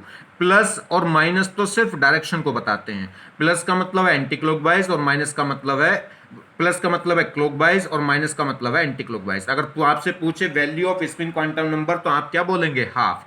तो एक अनपेड इलेक्ट्रॉन की जो स्पिन है वो कितनी होती है? हाफ होती है। प्लस हाफ माइनस हाफ तो डायरेक्शन को बताएगी। क्लियर? तो स्पिन एंगुलर मोमेंटम, एक स्पिन एंगुलर मोमेंटम भी होता है। जैसे ऑर्बिटल एंगुलर मोमेंटम था, ऐसे ही स्पिन एंगुलर मोमेंटम है। तो वो किससे आएगा? h/2π√s × s+1, जहां s क्या है? Spin quantum number. Clear? Shape of atomic orbitals. अब बात करते हैं एटॉमिक ऑर्बिटल की। देखिए क्वांटम नंबर आपकी समझ में आई है, ठीक है। नहीं समझ में आई है और भी बढ़िया है, मैंने आपको बताया है रिवीजन लेंगे इस चैप्टर का। रिवीजन में एक एक चीज आपको क्लियर होती चली जाएगी। मैं बहुत ज्यादा इस समय प्रॉब्लम नहीं ले रहा हूं, क्योंकि कुछ बेसिक सी बातें हैं वो आपको आनी चाहिए। एक बार मैंने पढ़ा दी, आपने सुन ली, बात खत्म हुई। ठीक है, जो काम की बात है वो अपने आप याद रह जाएगी। जब क्वेश्चन आपके सामने आएंगे अपने आप आपको याद आ जाएंगी। सिर्फ आपको तो बस एक बार सुनना है जो मैंने ये बताया। उसके बाद रिवीजन जब होगा, रिवीजन में सब कुछ आपको क्लियर होता जाएगा। चलिए, shape of atomic orbitals. Atomic orbital की शेप के बारे में बात कर रहे हैं। ये कह रहा है डी, पहले तो जरा देखिए, डीजेनेटेड एटॉमिक ऑर्बिटल्स, डीजेनेटेड और एटॉमिक ऑर्बिटल्स और non degenerated atomic orbitals. Atomic orbitals भी दो टाइप की होती हैं, एक तो डीजेनेटेड और एक नॉन डीजेनेटेड एटॉमिक ऑर्बिटल्स। क्या है ये, जरा ये समझिए।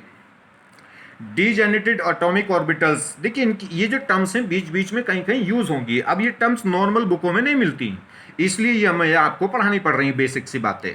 और आजकल जो प्रॉब्लम है वो बेसिक बेसिक सी बातों पे पूछ रहा है, क्योंकि पेपर को आसान करते जा रहे हैं। आसान करने का मतलब है कोई डिफिकल्ट चीज नहीं पूछेंगे, न्यूमेरिकल्स प्रॉब्लम, बस वो सिंपल सी लैंग्वेज पूछेंगे, थ्योरी। तो डीजेनेटेड एटॉमिक ऑर्बिटल्स क्या है। अब जैसे एनसीईआरटी की बात करते हैं कि एनसीईआरटी पढ़िए, एनसीईआरटी में डीजेनेटेड एटॉमिक ऑर्बिटल्स लिख रहा होगा, उसके बारे में आगे एक्सप्लेनेशन कुछ नहीं होगी।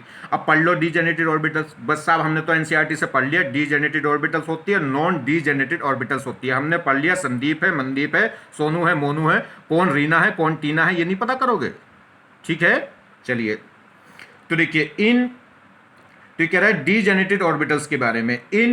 ये कह रहा है in presence of electric and magnetic field atomic orbitals having same energy level are called degenerated atomic orbitals. ये कह रहा है ऐसी एटॉमिक ऑर्बिटल्स जो इलेक्ट्रिक फील्ड और मैग्नेटिक फील्ड की प्रेजेंस में सेम एनर्जी लेवल रखती हूं, ऐसी ऑर्बिटल्स को क्या बोलते हैं, डीजेनेटेड एटॉमिक ऑर्बिटल्स। आई बात समझ में। तो ऐसी एटॉमिक ऑर्बिटल्स जिनका एनर्जी लेवल बिल्कुल सेम हो, किसकी प्रेजेंस में, इलेक्ट्रिक और मैग्नेटिक फील्ड के, किसमें, प्रेजेंस नहीं, एब्सेंस होगा। तो देखिए सॉरी मैंने प्रेजेंस बोल दिया, एब्सेंस था। ये कह रहा है डीजेनेटेड एटॉमिक ऑर्बिटल्स क्या है, ऐसी एटॉमिक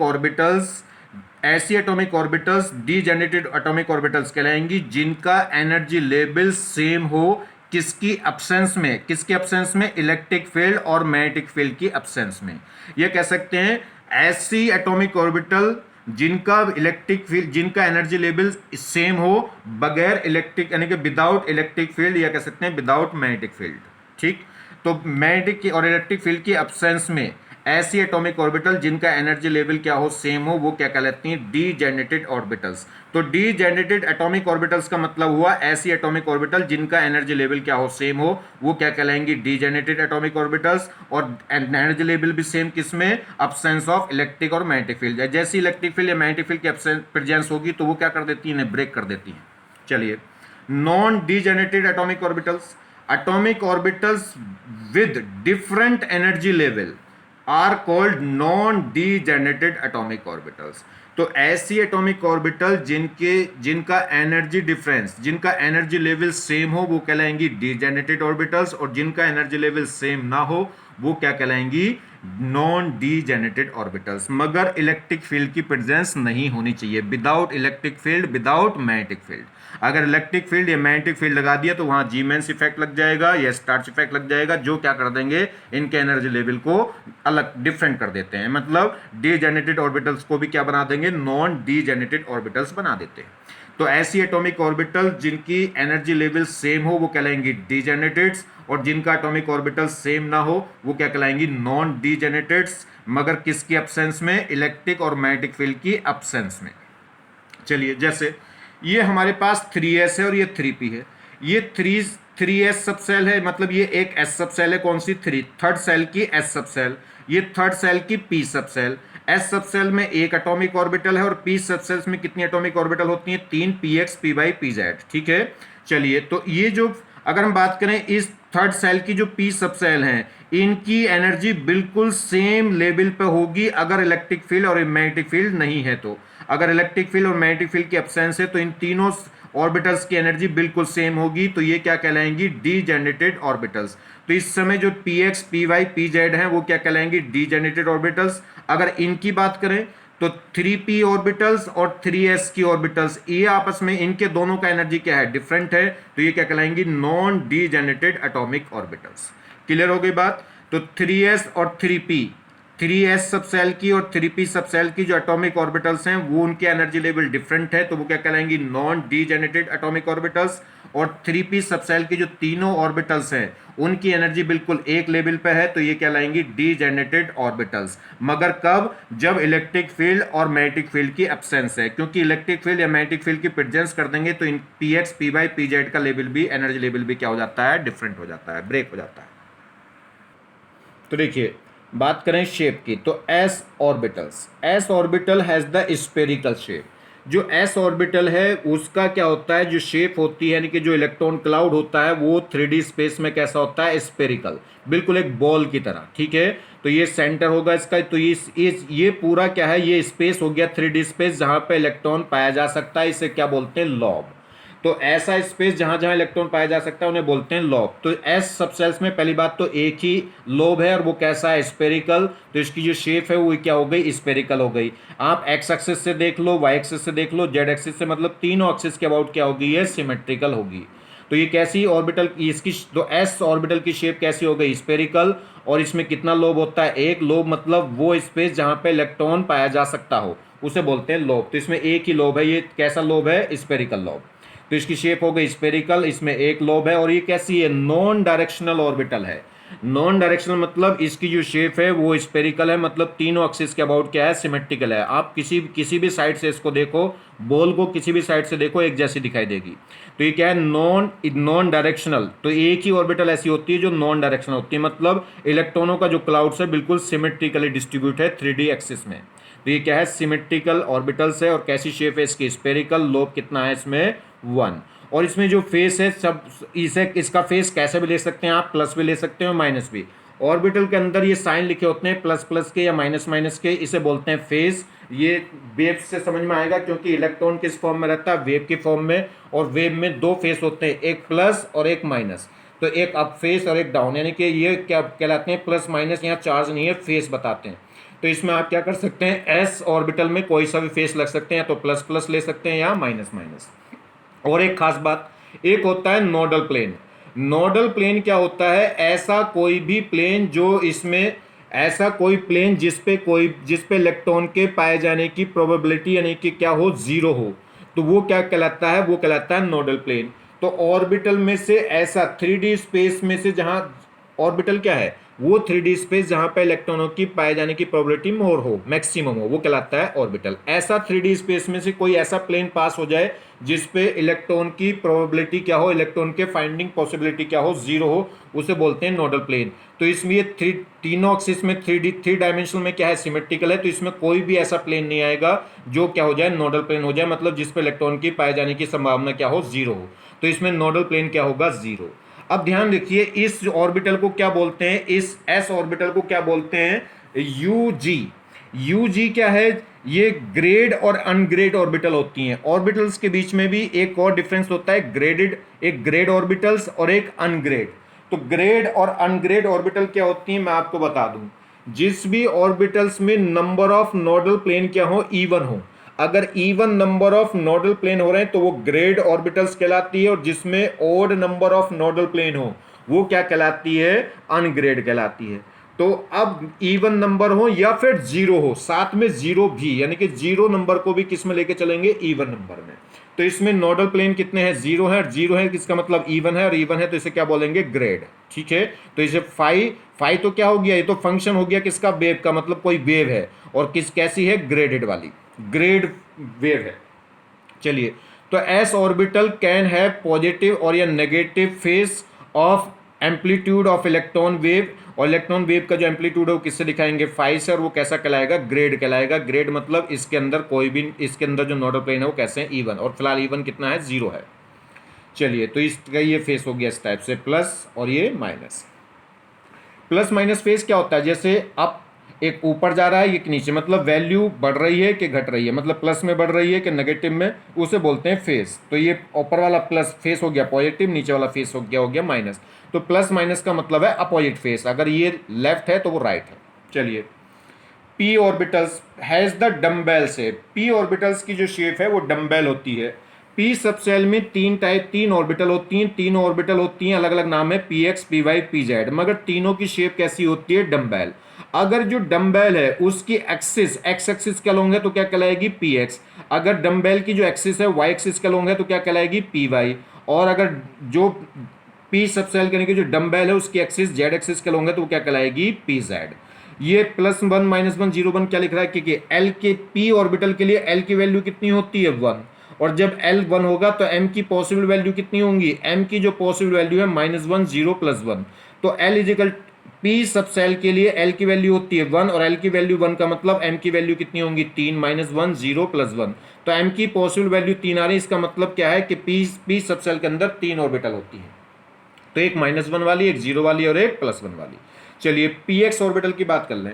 ये डम्बेल हो गया, इसकी जो शेप है वो कैसी है? डम्बेल है। डम्बेल का मतलब ये डमरू की तरह। तो इसमें दो लोब हो गए, एक लोब ये हो गया और एक लोब ये हो गया। दो लोब के बीच में एक पॉइंट ऐसा आ रहा है जहां पे इलेक्ट्रॉन क्लाउड्स क्या होगा? 0। इसे बोलते हैं नोड पॉइंट। ऐसा पॉइंट जहां पे इलेक्ट्रॉन प्रोबेबिलिटी क्या हो? 0 हो, उसे बोलते हैं नोड पॉइंट। तो इसमें दो लोब हो गए, एक ये यानी कि जो 3D स्पेस है वो दो हिस्सों में बट गया, इसमें और इसमें, इसलिए नोडल प्लेन इसमें जो लोब होंगे इसे क्या बोलते हैं? लोब। तो लोब इसमें कितने होंगे? 2। अब इसमें देखिए ये पॉइंट है, अगर ये जो डम्बेल है इसकी एक्सिस ये क्या हो? एक्स एक्सिस का लॉन्ग है तो क्या कहलाएगी? P x. क्लियर? और अब देखिए ये लोब हुआ इसमें और इस नोड पॉइंट से एक प्लेन पास हो जाएगा। अगर ये एक्सिस कैसी है? एक्स, तो एक्स एक्सिस के चारों तरफ तो ये इलेक्ट्रॉन होंगे, इलेक्ट्रॉन क्लाउड्स होंगे, मगर एक वाई एक्सिस होगी और एक जेड। वाई और जेड से मिलकर एक प्लेन बनेगा जो इस पॉइंट से पास हो रहा होगा और वो क्या क्या कहलाएगा? Nodal plane. नोड पॉइंट से पास होने वाला जो प्लेन है वो नोडल प्लेन कहलाएगा। और ये नोडल प्लेन क्या होता है? ऐसा प्लेन जिसपे इलेक्ट्रॉन प्रोबेबिलिटी क्या हो? 0 हो, यानी इलेक्ट्रॉन के फाइंड होने की पॉसिबिलिटी क्या हो? 0 हो। तो इसमें एक नोडल प्लेन हो जाएगा।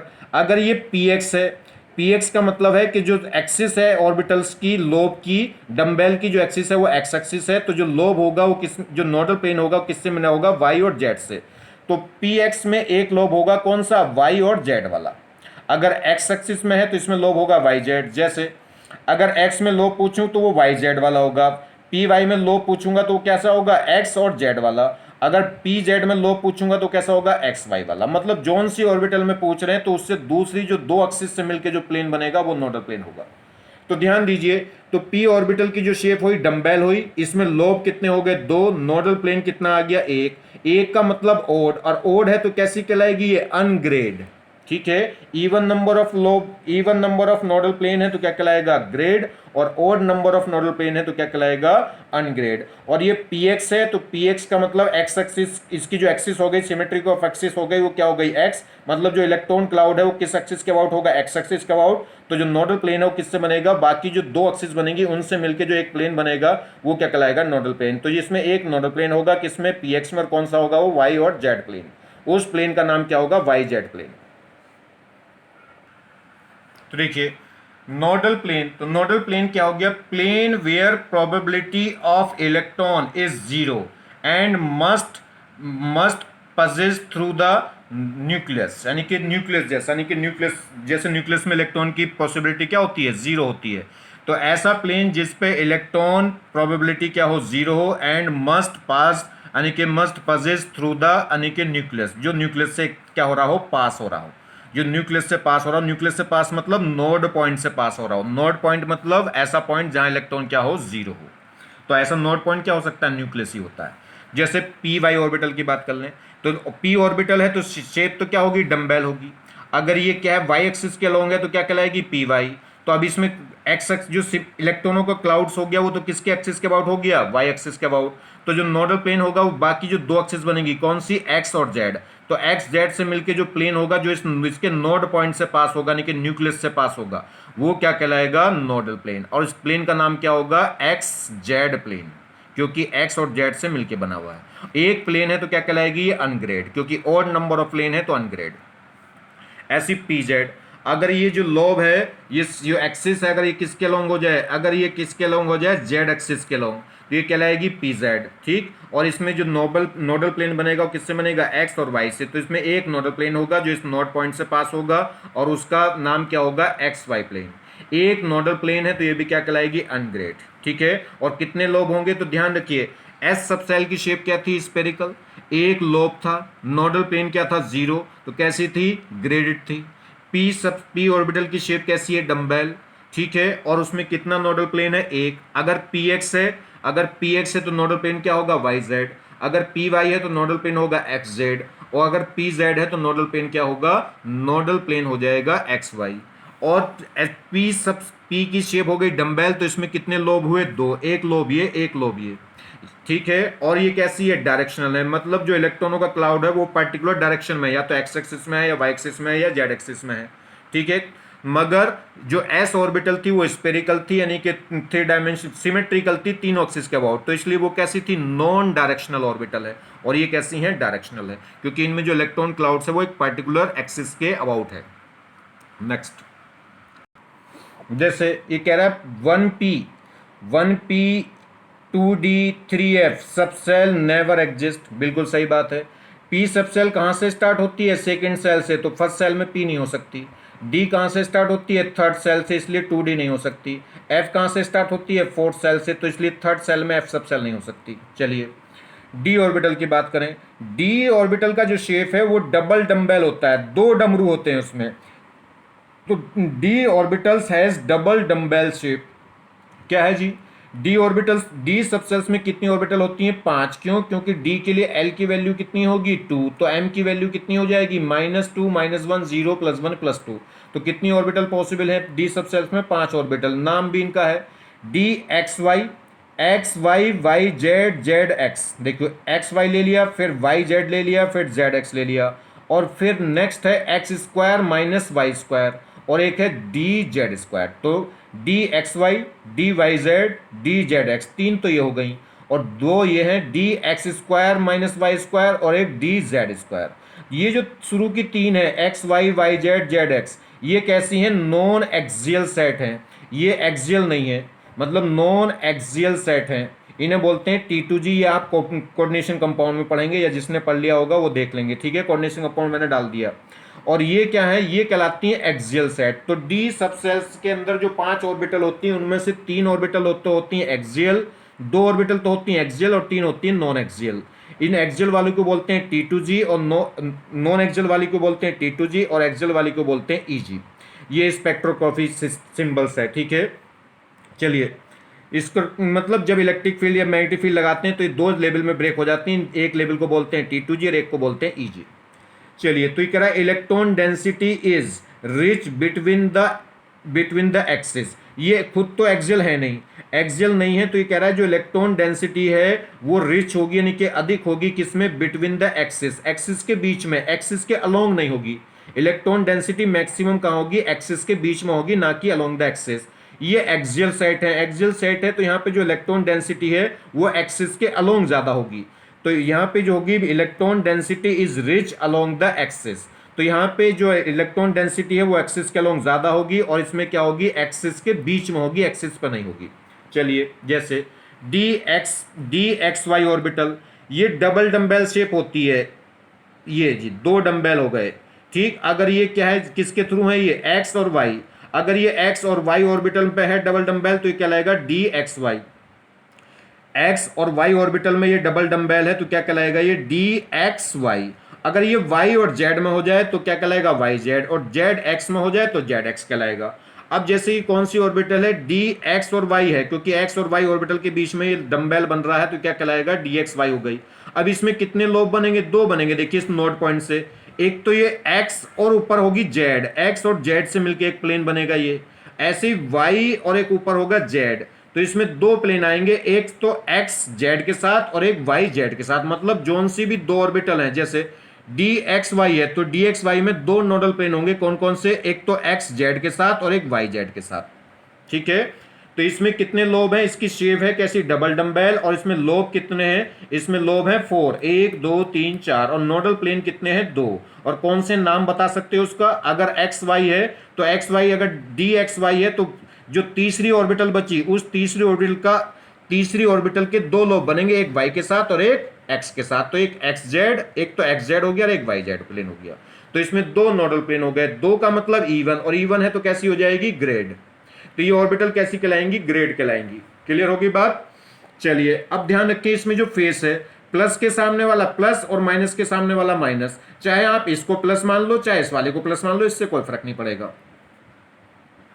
तो देखिए जैसे डी वाई जेड, तो आपके जो डबल डंबेल है किसके बीच में है, वाई और जेड के बीच में, तो क्या कहलाएगी, डी वाई जेड। और इसमें भी कितने नोडल प्लेन हो जाएंगे, दो। कौन से, ये वाई और जेड यूज हो गई, तो एक्स के साथ नोडल प्लेन बनाएगा, एक वाई एक्स के साथ और एक जेड एक्स के साथ। तो एक तो हो जाएगा वाई एक्स और एक जेड एक्स। क्लियर, दो नोडल प्लेन आ जाएंगे, दो आ गए तो ये भी क्या कहलाएगी, ग्रेड। तो इसमें भी लोब कितने हैं, 3। और ये भी देखिए इसमें जो इलेक्ट्रॉन डेंसिटी वो यहाँ होगी, इलेक्ट्रॉन्स क्लाउड्स यहाँ होगा, तो एक्सिस, दो एक्सिस के बीच में होगा। एक्सिस पे इलेक्ट्रॉन क्लाउड नहीं आ रहा, ये एक एक्सिस ये है एक ये है, तो इसके बीच में इलेक्ट्रॉन क्लाउड है। तो इलेक्ट्रॉन क्लाउड रिच कहाँ होगा, दोनों एक्सिस के बीच में। तो इसलिए क्या थी, ये नॉन एक्सियल कहलाई, क्योंकि इनका जो लोब है वो एक्सिस के लॉन्ग नहीं है। कह सकते हैं जो इलेक्ट्रॉन डेंसिटी है वो एक्सिस के लॉन्ग नहीं है, दो एक्सिस के बीच का जो स्पेस है वहां इलेक्ट्रॉन डेंसिटी ज्यादा मिलेगी। सेम कहानी हो गई किसकी, डी जेड एक्स की। तो अगर ये एक्स और जेड के बीच में है तो क्या कहलाएगी, डी एक्स। दो नोडल प्लेन हो जाएंगे इसमें भी, ठीक है। एक तो क्या है, जेड एक्स है तो वाई के साथ, एक वाई के साथ ये और एक वाई के साथ ये, तो एक बार वाई जेड एक्स के साथ, एक बार वाई जेड के साथ। तो ये क्या कहलाएंगी, non axial set of d orbitals. ठीक है, कैसी शेप है, डबल डंबेल, लोब कितने हैं, दो, और नोडल प्लेन, लोब कितने हैं, 4, और नोडल प्लेन भी कितने हैं, 2 हैं। नेक्स्ट देखिए, d x square y square orbital. D x square y square orbital क्या है ये, इसमें जो लोब है, ये जो डबल डंबेल होगा, ये एक लोब एक्स एक्सिस के लॉन्ग और एक लोब वाई एक्सिस के लॉन्ग। तो इसमें जो इलेक्ट्रॉन रिच है वो कहाँ, इलेक्ट्रॉन क्लाउड जो होगा वो एक्सिस के लॉन्ग रिच होगा। तो एक्सिस के लॉन्ग, अगर ये एक्स और वाई एक्सिस के लॉन्ग आ गया लोब, तो ये क्या कहलाएगा, d x square y square orbital. कितने नोडल प्लेन होंगे इसमें भी, नोडल प्लेन इसमें भी 2 होंगे। एक प्लेन तो ये होगा, देखो यहां से पास होकर ये ऊपर वाला, और एक प्लेन ये होगा। तो नोडल प्लेन इसमें भी 2 होंगे, मगर इन नोडल प्लेन का नाम क्या होगा, ये एंगल कितना बना रहा होगा, बिल्कुल बीच में से निकल रहा होगा एक्स और वाई के, इधर से भी 45 उधर से भी 45। अगर ये एक्स क्या है 1 मीटर, तो वाई भी क्या होगा 1 मीटर। तो एक प्लेन का नाम तो हो जाएगा एक्स इक्वल टू वाई, और एक इस वाले प्लेन का क्या होगा, देखिए अगर इधर x प्लस है तो y कैसा होगा, माइनस। अगर मैं यहां देखूं x तो है प्लस का, तो y कैसा आएगा, माइनस का। तो ये प्लेन क्या होगा, x equal to minus y. तो इसमें भी 2 नोडल प्लेन होंगे जो इंक्लाइन होंगे कितने एंगल पे, 45 पे, किससे, एक्सिस से, और उनके नाम क्या होंगे, एक x इक्वल टू वाई और एक x equal to minus y. Clear. चलिए, d x square minus y square orbital, और इसमें 2 नोडल प्लेन हो गए तो ये इवन हो गए, इवन नोडल प्लेन हो गए तो ये भी क्या कहलाएगी, ग्रेड। शेप इसकी भी डबल डंबेल है, लोब इसमें भी कितने हैं, 4। माइनस के सामने वाला माइनस, प्लस के सामने वाला प्लस, कोई सी भी एक्सिस को प्लस मान लो, कोई सी को भी माइनस। इसमें कह रहा है कि जो d x square minus y square, इसको ऐसा ही क्यों लिखा, because of sign convention of electron clouds. Electron clouds का जो साइन कन्वेंसेशन है उसकी वजह से, मतलब जैसे अगर मान लीजिए ये प्लस है, अगर मैं एक्स को प्लस लूं तो वाई क्या हो जाएगा, 0। तो प्लस का स्क्वायर माइनस 0 इक्वल टू क्या आ रहा है, प्लस। और एक क्या है, अगर मैं इसको क्या लूं, 0 लूं, उसको क्या लूं, प्लस का लूं, तो देखिए 0 का स्क्वायर माइनस प्लस का स्क्वायर, तो ये आएगा प्लस, मगर ये माइनस इसको क्या कर देगा, माइनस। जिससे एक कन्वेंसेशन माइनस आना चाहिए और एक क्या आना चाहिए, प्लस। तो साइन कन्वेंसेशन की वजह से, तो because of sign convention of electron cloud, electron cloud का साइन कन्वेंसेशन की वजह से हमने किस फॉर्म में लिया इसे, x square minus y square करके लिया। ठीक है। चलिए, एक और ध्यान रखना, इसमें जो इलेक्ट्रॉनों का क्लाउड है वो 50-50% होगा, एक्सिस के अलाउंट है मैक्सिमम। इसमें जो इलेक्ट्रॉन क्लाउड्स है वो रिच कहाँ है, एक्सिस के अलाउंट, इसलिए एक्सियल कहलाई। और ध्यान रखना 50% एक्स एक्सिस में और 50% किस में है, वाई एक्सिस में। तो इलेक्ट्रॉनों का जो क्लाउड्स है वो 50-50% बटा होगा, 50% एक्स एक्सिस में और 50% वाई एक्सिस में। और ये कैसी कहलाई, अब बात करें डी जेड स्क्वायर की। डी जेड स्क्वायर क्या होती है, इसमें एक्स जेड एक्सिस के अलाउट एक लोब होगा, और बाकी जो एक ये सर्किल होता है किसके अलोंग, अगर ये जेड एक्सिस में है, जेड एक्सिस में एक डंबेल है, और दूसरा क्या होगा, वाई और जेड प्लेन में। अगर ये मान लीजिए ये जेड एक्सिस वर्टिकल है ऐसे, तो जो लोब होगा ये वाला सर्किल, ये किस में होगा, हॉरिजॉन्टल होगा। मतलब ये डंबेल अगर जेड एक्सिस में है तो ये जो सर्किल होगा ये एक्स और वाई प्लेन में होगा। तो इसमें क्या होगा, इसकी शेप, पहली बात तो डबल डंबेल नहीं होती, डट नट शेप होती, जैसे किसी पेज पे एक डिबरी चढ़ा रहे हो। तो इसमें क्या होगा, एक तो ये जेड एक्सिस के लोग क्या हो जाता है डंबेल, और दूसरा डंबेल नहीं होता, दूसरा एक सर्किल होता है किसके, इस डंबेल के परपेंडिकुलर। अगर ये डंबेल किस में होगा, जेड, ये जेड एक्सिस के लोग होगा, और जो सर्किल होगा वो एक्स वाई प्लेन में होगा। ठीक है, तो इसमें जो नोडल प्लेन है डी जेड स्क्वायर में वो जीरो होगा, क्योंकि इस नोड से कोई भी ऐसा प्लेन नहीं पास हो सकता जिस पे इलेक्ट्रॉन ना पाया जाए, क्योंकि जेड एक्सिस में ये है और एक्स वाई प्लेन में ये सर्किल है, तो यहाँ पे इलेक्ट्रॉन होगा और यहाँ पे भी इलेक्ट्रॉन होंगे। इसमें लोब की बात करें तो 3 लोब होंगे, एक ये और एक ये और एक ये सर्किल वाला लोब, तो लोब इसमें 3 हो जाएंगे। नोडल प्लेन किसमें कितना होगा, 0। मगर इतना कह सकते हैं जैसे ये सर्किल है और एक ये लोब है ऊपर, तो इस लोब के चारों तरफ एक ये क्या है, कोनिकल शेप का एक क्या होगा, नोडल कोन बन सकता है। तो नोडल प्लेन तो नहीं होता, नोडल कोन बनता है ओनली सरफेस पे। तो ये इसके पास यानी कि इस सर्किल से ऊपर उठता हुआ, जैसे लोब एक ऊपर होगा एक कॉपी के नीचे होगा, तो इस लोब ऊपर वाला जो लोब है इससे चारों तरफ से यानी कि ग्लास की तरह सा, जैसे ग्लास की, जैसे इस कोनिकल पेंडुलम के अंदर ये लोब रखा हो, तो इससे क्या है, कोनिकल क्या है, नोडल कोन बनता है, नोडल प्लेन नहीं बनता। तो नोडल कोन कितने बनेंगे, 2 बनेंगे, एक ऊपर बनता दिखाई दे रहा देखिए और एक नीचे। तो इसमें नोडल प्लेन तो 0 मगर नोडल कोन बनते हैं। ठीक है, और ये जो जेड एक्सिस में है इसमें इलेक्ट्रॉन डेंसिटी ज्यादा होती है 75%, और ये जो सर्किल है इसमें 25% इलेक्ट्रॉन डेंसिटी पाई जाती है, वहां 50-50 थी। चलिए, तो ये दोनों क्या थी, एक्सिस थी, क्योंकि इसमें एक एक लोब एक्सिस के लोग आ गया था, तो ये एक्सियल कहला रही थी, और वो तीनों क्या कहला रही थी, नॉन एक्सियल। ये क्या कहलाएगी, ग्रेड कहलाएगी, अनग्रेड। अभी भी इसमें नोडल प्लेन या तो 0 हो, अगर even number of nodal plane है, चाहे वो 0 हो या 2 हो या 4 हो, तो उन्हें क्या बोलते हैं, ग्रेड। तो ये ग्रेड ही कहलाएंगी। तो जो डी ऑर्बिटल है वो सब ग्रेड ही कहलाती हैं, और जो पी ऑर्बिटल है वो अनग्रेड, और एस ऑर्बिटल फिर ग्रेड हो गई। Next, number of nodal plane in any orbital of subshell is equal to होती है एल। तो जो एल की वैल्यू है वही क्या बताएगी, नोडल प्लेन के बारे में बताएगी, एक्सेप्ट किसको, डी जेड स्क्वायर को। जैसे एस सबसेल के लिए एल की वैल्यू क्या है, 0, और एल 0 है तो उसमें नोडल प्लेन क्या था, 0 था। पी सबसेल के लिए एल की वैल्यू कितनी है, 1, तो इसलिए पी सबसेल में नोडल प्लेन भी कितना था, 1। और डी की बात करें तो डी के लिए एल की वैल्यू कितनी होगी, 2, तो डी के लिए एल की वैल्यू 2 है, तो नोडल प्लेन भी कितने हैं, 2 है, मगर किसको छोड़ के, डी जेड स्क्वायर को, क्योंकि डी जेड स्क्वायर में नोडल प्लेन नहीं होता, नोडल कोन होते हैं, और नोडल कोन भी कितने होंगे, 2 होंगे। चलिए देखिए, अब बात करें एफ सबसेल की। एफ सबसेल की जो शेप है वो कॉम्प्लेक्स शेप है, या किसे बोल सकते हैं, अनडिफाइंड, मतलब कि कॉम्प्लिकेटेड। ठीक है, तो एफ सबसेल की जो शेप होती है वो कॉम्प्लिकेटेड होती है, कॉम्प्लेक्स शेप बोल देते हैं, इसलिए इनको डिफाइन करना, ये फिक्स नहीं होती, ये वेरी करती रहती है, तो इसलिए इसका एग्जैक्ट नाम हम नहीं दे सकते, तो इसका लिखेंगे, कॉम्प्लेक्स शेप लिखेंगे। और डी सबसेल्स में कितनी ऑर्बिटल होती हैं, 7 होती हैं। 7 के नाम भी हैं, मगर ये हमारे कोर्स में नहीं, इसकी जरूरत नहीं है, तो इसके बारे में और ज़्यादा डिटेल में नहीं पढ़ रहे। तो बस ध्यान रखना, एफ सबसेल की जो ऑर्बिटल्स है, एफ ऑर्बिटल की जो शेप है वो कैसी है, कॉम्प्लेक्स है, या कह सकते हैं अनडिफाइंड है। चलिए बात कर लें थोड़ी सी d z square. D z square जो है वो किससे मिलकर बनी होती है, डी जेड स्क्वायर मिलकर बनी होती है किससे, d z square minus x square plus d z square minus y square से। तो ये क्वेश्चन नया है, ये आपके लिए पूछा जा सकता है। D z square is equal to होती है किसके, d z square minus x square plus d z square minus y square. मतलब ये है डी जेड स्क्वायर, जिसमें एक लोब होता है जेड एक्सिस के लॉन्ग और एक सर्किल होता है एक्स वाई प्लेन में, ये ठीक है। तो यहां से ये किससे मिलकर बनी होती है, एक तो ये क्या होगी, एक तो D z square x square, मतलब ये डबल डंबेल जिसकी एक एक्सिस एक्स में और एक जेड में, एक दूसरा डबल डंबेल जिसकी एक एक्सिस वाई में और एक जेड में। जेड में तो दोनों की रहेगी, देखो जेड स्क्वायर, एक एक्स में और एक वाई में, इन दोनों के सम से क्या जनरेट होता है, डी जेड स्क्वायर। ये कैसी कहलाएंगी, सम में दो नोडल प्लेन है, तो ग्रेड वाली, वो तो आपको पता ही है।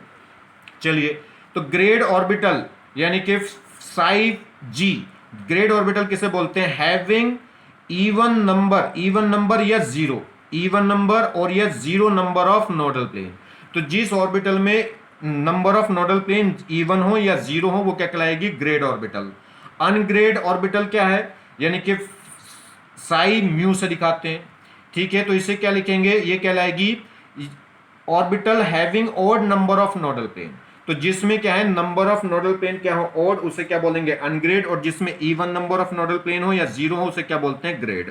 नोडल प्लेन क्या है, फिर दोबारा से डेफिनेशन आ गई है, एन इमेजनरी प्लेन, एक ऐसा इमेजनरी प्लेन है, ऐसा होता नहीं, इमेजिन करते हैं मन में, an imaginary plane having almost zero electron probability and must pass through the nucleus, ये कह सकते हैं, यानी कि ये कह रहा है, ठीक है। तो नोडल प्लेन क्या हुआ, ऐसा इमेजनरी प्लेन जिसपे क्या है, having almost zero electron probability, जिसपे इलेक्ट्रॉन प्रोबेबिलिटी क्या हो, ऑलमोस्ट जीरो हो, and must pass through the nucleus, जो न्यूक्लियस से पास हो, मतलब ऐसे पॉइंट से पास हो जो नोडल पॉइंट हो, नोड पॉइंट मतलब जिसपे इलेक्ट्रॉन डेंसिटी क्या हो, जीरो, या कह सकते हैं central plane of the atomic orbital, यानी कि एटॉमिक ऑर्बिटल के सेंटर से पास होने वाला जो प्लेन है वही क्या कहलाता है, नोडल प्लेन, क्योंकि एटॉमिक ऑर्बिटल के सेंटर में क्या होता है, न्यूक्लियस। क्लियर हो गई बात। चलिए, तो देखिए ये मैंने आपको इसमें कुछ बातें बताई हैं, रिवीजन में बहुत अच्छे से इसको एक बार और चीज़ें, कुछ नई चीज़ें बताएंगे, मगर ये ज़रूरी है, ये इसमें बहुत सारी ऐसी बातें हैं जो रिवीजन में बिल्कुल भी जिक्र नहीं करा जाएगा, और ये बेसिक बातें हैं जो कहीं से बुकों से नहीं मिलेंगी, तो ये बहुत ज़्यादा ज़रूरी है, जब रिवीजन कराएंगे तब आपको पता चलेगा ये बहुत ज़रूरी क्यों था। ठीक है, थैंक्स।